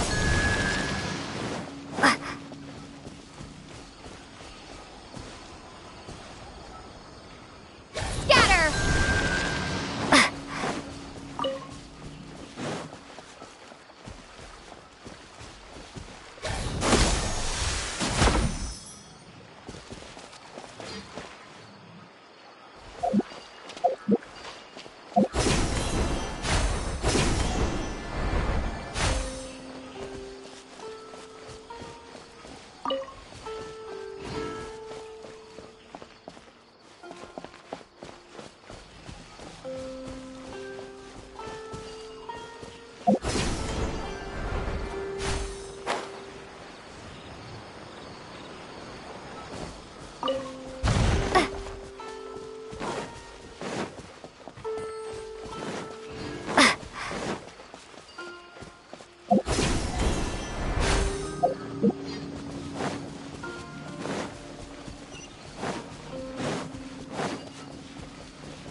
A reward on the road.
Come and have a good look yourself. Traditional spices of the highest quality, made with pride and experience.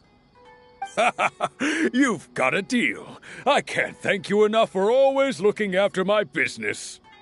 Believe me, I'm not making this up. Several Eremite mercenary groups are nearly in open conflict, but does the core of 30 care? And that's not all. Did you know that... Wow! Talk about hurly-burly! This place is busy! Guess that's only to be expected for the largest port in Sumeru. Maybe it's because of what dehya told us earlier, but Paimon can't seem to shake the feeling that there's also danger lurking in these crowds. Ooh. Let's get our bearings so we can start looking for leads. We know that whatever the Academia lost is related to the gods. But other than that, we don't have much else to go on. Osfun told us to try posing as Academia students while asking around. Paimon checked the Akasha on the way here, and the Academia doesn't seem to have any research facilities in Port Ormos. Paimon doesn't get it. Won't we look even more suspicious going around saying we're Academia students and asking about the stolen item? Well, given all the people that come through here every day, if there's any information to be found, Paimon bets we could find it in the market. Let's ask around and see what we come up with.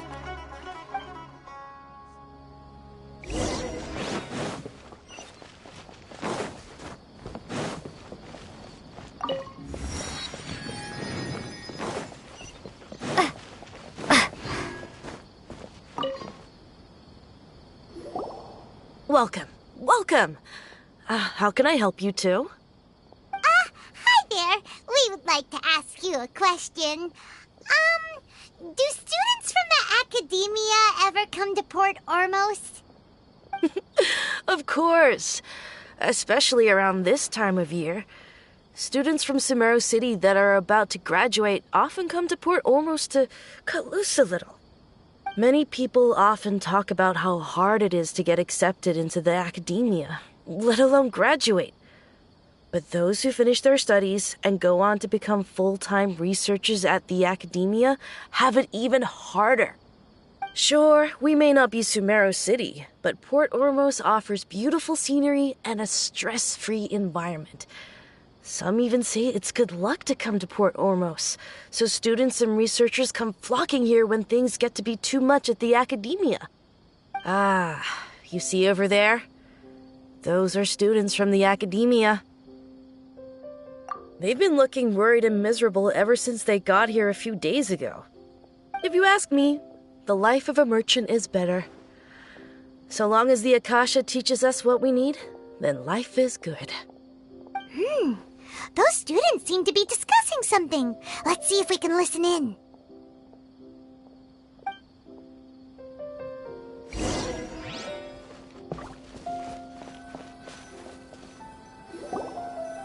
It's no good. I've tried asking around, but I haven't been able to learn anything useful. Not to mention that a bunch of scary-looking Eremite mercenaries have been posted along the streets now. There's been a lot of fighting between the different Eremite factions in Port Ormos. If we choose to move on our own, then it would be wise to steer clear of them. Especially the group that's constantly shouting some stuff about the Scarlet King and some resurrection. I've even heard that the Citadel of Regzar is starting to get fed up with them. What was that group called again? Ein something or other? They're called Ein El Akhmar. Today, I heard that the thing we're after might be in their possession at the moment. Wait, come again? Don't you see? Many of the Eremites in Port Ormos deal with trading this kind of thing. They're usually pretty wary of outsiders, but not so with students of the Academia. It's because the kind of goods that students are looking for aren't the kind of goods that Eremites are after. As long as they know you're a student, then deals can be made. I've heard that Ein al-Hakmar likes to set up shop at the Jafar Tavern. Supposedly, if you're willing to part with 500,000 mora, they'll give you info on anything.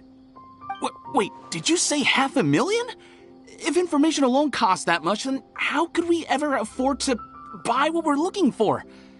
I guess we might as well give up on trying to graduate this way. I wouldn't worry too much. Our field of research is very niche. Who else could possibly be after that kind of shady knowledge? I bet it's practically worthless to anyone aside from us. Well, I guess that makes sense. Then the only thing left for us now is to find a way in. Why don't we all just pool our money together and pay for the information? Whoa! Did you hear that? A niche field of research and shady knowledge? It all sounds pretty suspicious to Paimon.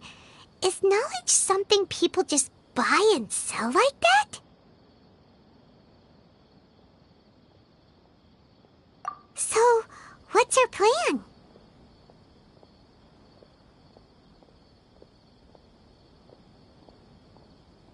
Wait, didn't you hear what they just said? Buying information is going to cost us 500,000 mora! Have you lost your mind? Oh, all right. Paimon never thought she'd agree to parting with that kind of mora. But if you know what you're doing, then we should give it a shot.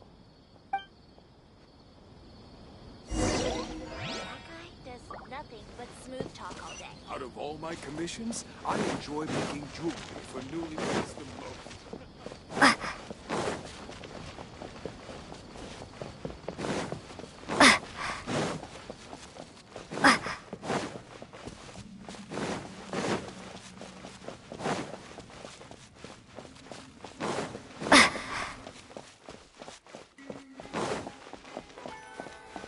This is the place we heard those students talking about.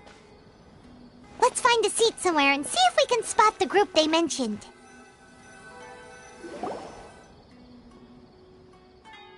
Oh, you've arrived. Please, take a seat. So, they think that they can go toe-to-toe with the boss? Ha! Once we reclaim the power of the Scarlet King, they'll be the first that the boss punishes. They're nothing to be afraid of. Our main rival now is the Caracal Battalion. They've also amassed a significant amount of mora this time, so we mustn't underestimate them. How can the Caracal Battalion compete with the boss when they're nothing but a bunch of money-grubbing opportunists out for a quick mora? Yeah, with boss's fervent devotion, he'll be able to use this power to bring our god back this time. Huh. All these guys talk about is the Scarlet King, so they're probably the ones we're looking for. Greater Lord Ruka Devata. That traitor and her followers must not be spared. The day will come when the Scarlet King exacts vengeance on Sumeru, and all of them shall be punished.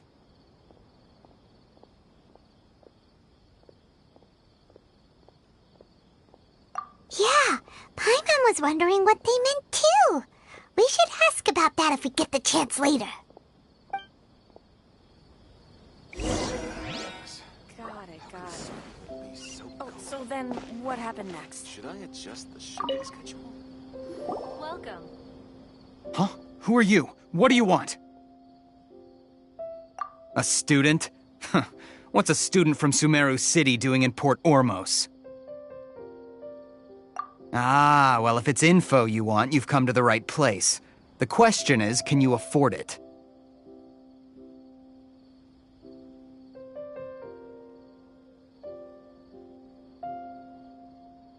Oh, Paimon can't stand to see so much more go. But there's no other choice right now. Here, this is the merchant's address. Whatever you're looking for, you'll find it there. Hmm?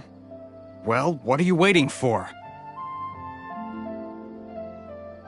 Oh, that's right! We heard you mention the Scarlet King just now. We're actually interested to know more because we're, archaeology students! Fine. Since you've already handed over the Mora, I guess I can throw in a little extra info. As you can see, members of Ain al-Ahmar are devout believers of the Scarlet King. Years ago, the Scarlet King founded the great desert nation that was our homeland. It was an advanced civilization, far beyond anything you'll see in present-day Sumeru. The Scarlet King was the rightful god of wisdom, but he was betrayed by a companion he trusted. She even stripped him of his title, god of wisdom. So, you mean the traitor was... Greater Lord Rukkhadevata, yes. That shameless wretch destroyed the Scarlet King's civilization, and our ancestors were forced to flee to this land where we were made to suffer the tyranny of our enemies. Furthermore, she conspired with the Academia to cover up the truth of her actions, and create the merciful and benevolent facade for which she is now known. Ugh, just thinking about it sickens me. But the story doesn't end there, oh no. The Scarlet King isn't truly dead. The voice of the Oracle has been heard in the desert, prophesying his resurrection. Mark my words, our god shall return. And when that day comes, all followers of the traitor and all the desert dwellers who have forgotten their true god will suffer retribution together. If what I'm saying makes you shiver with fear, it might not be too late for you to become a believer of the Scarlet King.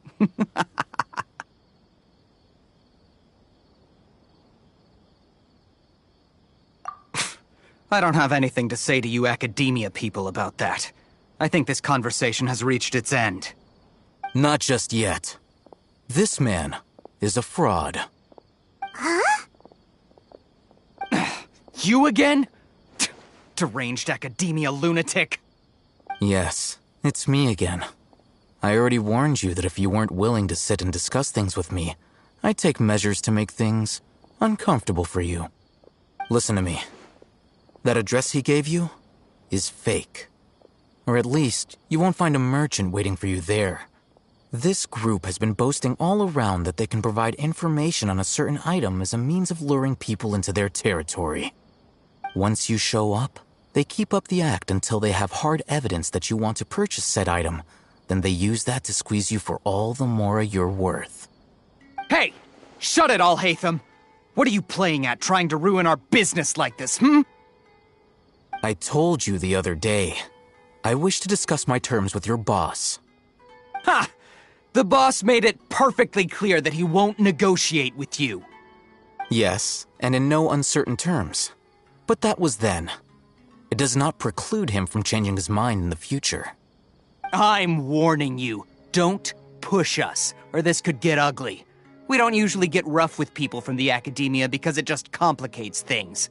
For a lunatic like you, though, we might just have to make an exception. If you're suggesting that we escalate this from a verbal exchange to a physical one, I accept. After all, even the Archons used war to negotiate the ownership of Teyvat. If, on the other hand, we can't agree on any means of negotiation at all, then I'm afraid my next course of action will sting a little more than the mere falling through of a few business deals. I will jeopardize the Eremite's reputation, which I know you value above all else. I am quite confident that if I began to take such action, your boss would willingly approach me himself. However, I fear that by then, some things will have happened that cannot be undone. Also, a word of advice. I suggest you tell your boss exactly what happened here today. Otherwise, he might blame you for not telling him in the future. What did you say? Consider this. Have I ever failed to follow through on my word in the past? This guy is really out of his mind. Okay then. If you really have a death wish, let's meet a week from today. The pier in front of the Pharos Lighthouse, 4 o'clock in the afternoon, sharp. Don't expect us to hold back. Not so fast. First, you return the 500,000 mora to them.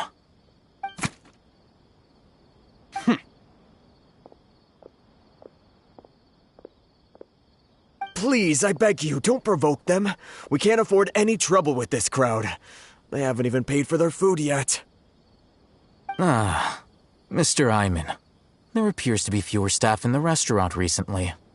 This wouldn't happen to be because they're all busy spreading the word to the students, would it? Well...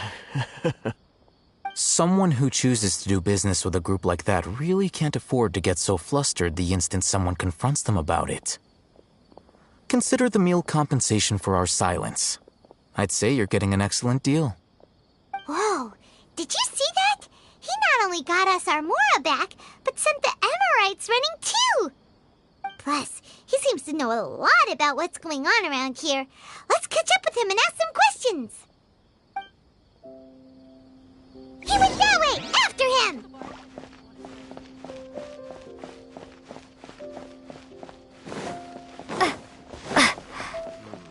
Should I just... Fresh fruits and veggies, both quantity and quality. Wait up! It's althaitham, right? What do you want?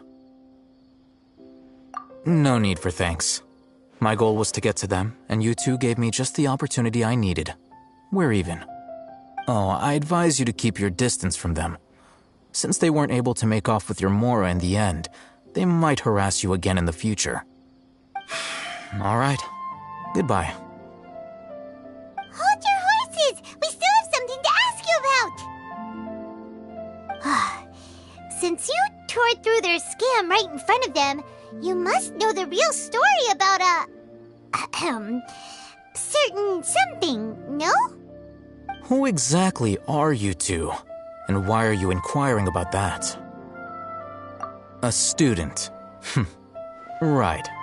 Look, you should know that those thugs conducting business with you had nothing to do with your lie. Huh? Oh, yeah! She's really strong! Weren't you saying something about a physical exchange? We can help with that. She doesn't even have a vision. Forget it. Maybe not, but she can still use elemental energy. Otherwise, there's no way we'd go asking for info from from guys like that. Those high-headed thugs are definitely gonna bring a lot of backup for your next meeting. Even if you don't go alone, you won't regret taking us with you.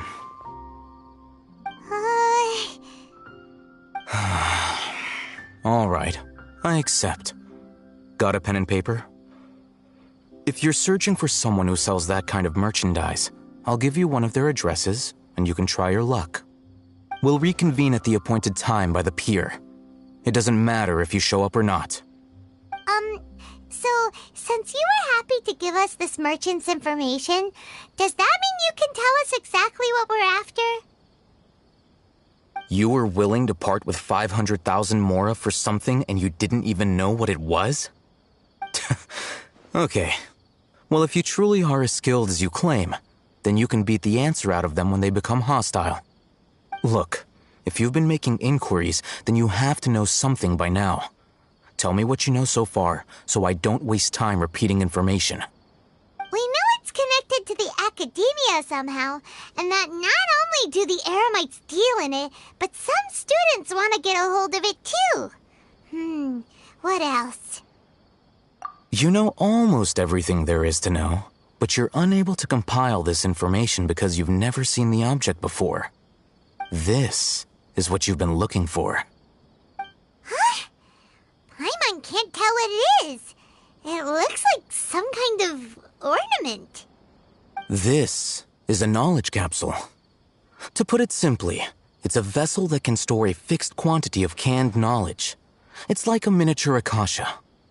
Anyone who links it to their personal Akasha terminal instantly becomes privy to its contents. Correct. Anyone.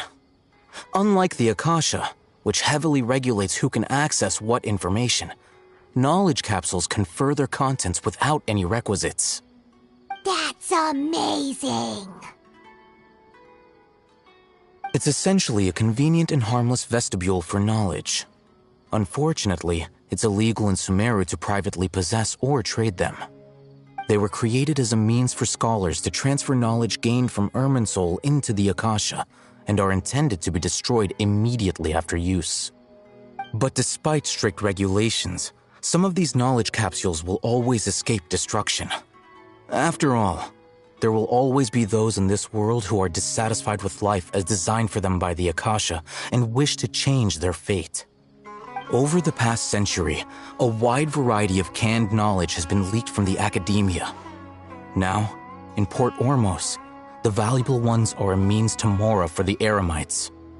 Meanwhile, those which the Eremites deem to be useless to them occasionally prove useful to the common citizens and hapless academia students.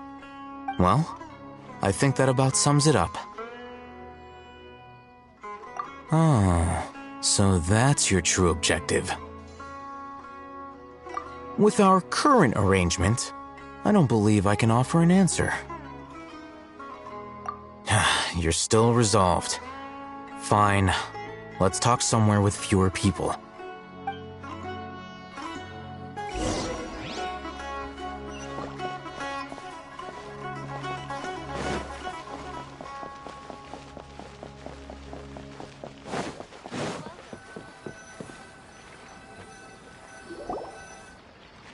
Let's continue our conversation here. If you wish to learn more about the knowledge capsule that the Academia lost, then you must help me with something. I need you to find someone named Dory, a traveling merchant. Unlike the peddlers who hawk inferior knowledge capsules, she often has quality goods in stock. Some say that as long as there is profit to be made, there is nothing she won't dare to sell. She's guarded against people from the Academia because most of her wares don't comply with Academia regulations. I think she blacklisted me. I met with her informant, but it soon became clear that they had no intention of letting me get any further. Become one of Dory's customers and earn her trust. This is my condition for further collaboration.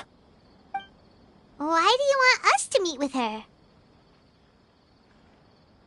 Until you complete this task, you don't have question privileges. Fine. So how do we go about doing this? You two are outlanders who haven't been here for long, so Dory should view you as safe clients. I'll give you the informant's address and their contact password. Beyond the password, though, I have no way of knowing what other tricks she might have up her sleeve. You'll have to improvise. This is kind of nerve-wracking. The true challenge begins after you meet her. She has a keen nose for Mora and a shrewd eye for wares, and she only likes customers who she deems to have good taste. I'll prepare some funds for you. Buy her highest quality wares and earn her approval. But we only just saw a knowledge capsule for the first time. We don't know how to tell which ones are good and which ones are bad. Is that something we can learn quickly? That's true. Have you two heard of elemental sight? Oh, that's a surprise. Guess I'll have to hold you in higher regard. Anyway, that ability should resolve your issue.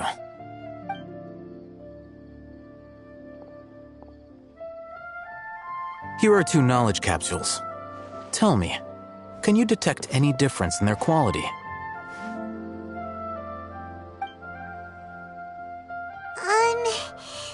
They look the same to Paimon. Try inspecting them with elemental sight. How'd it go? Did you see anything?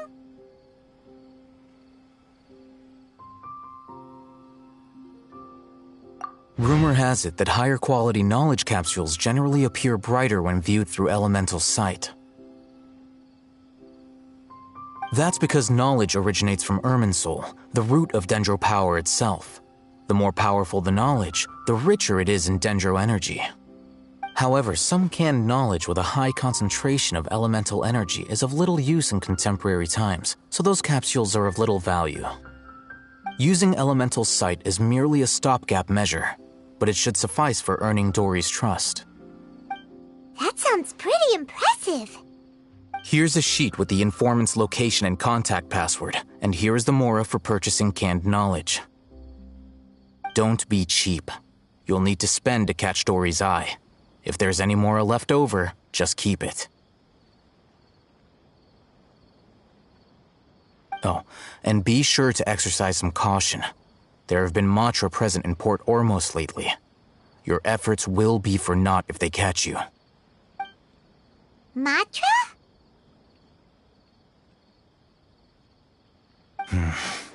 They belong to the Academia's regulatory body. They also handle cases of illegal canned knowledge transactions.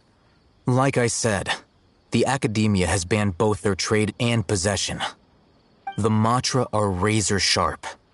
You're in for nothing good if they lock their sights onto you. If you two want to back out, now's the time. Okay, then we have a deal. If you succeed in your dealings with Dory, come find me at the Wikella Funduk. We'll have an open discussion then. Looking at what Althaitham wrote, Dory's informant is a traitor near Old Ormos. Let's follow these instructions and try to get in contact with him.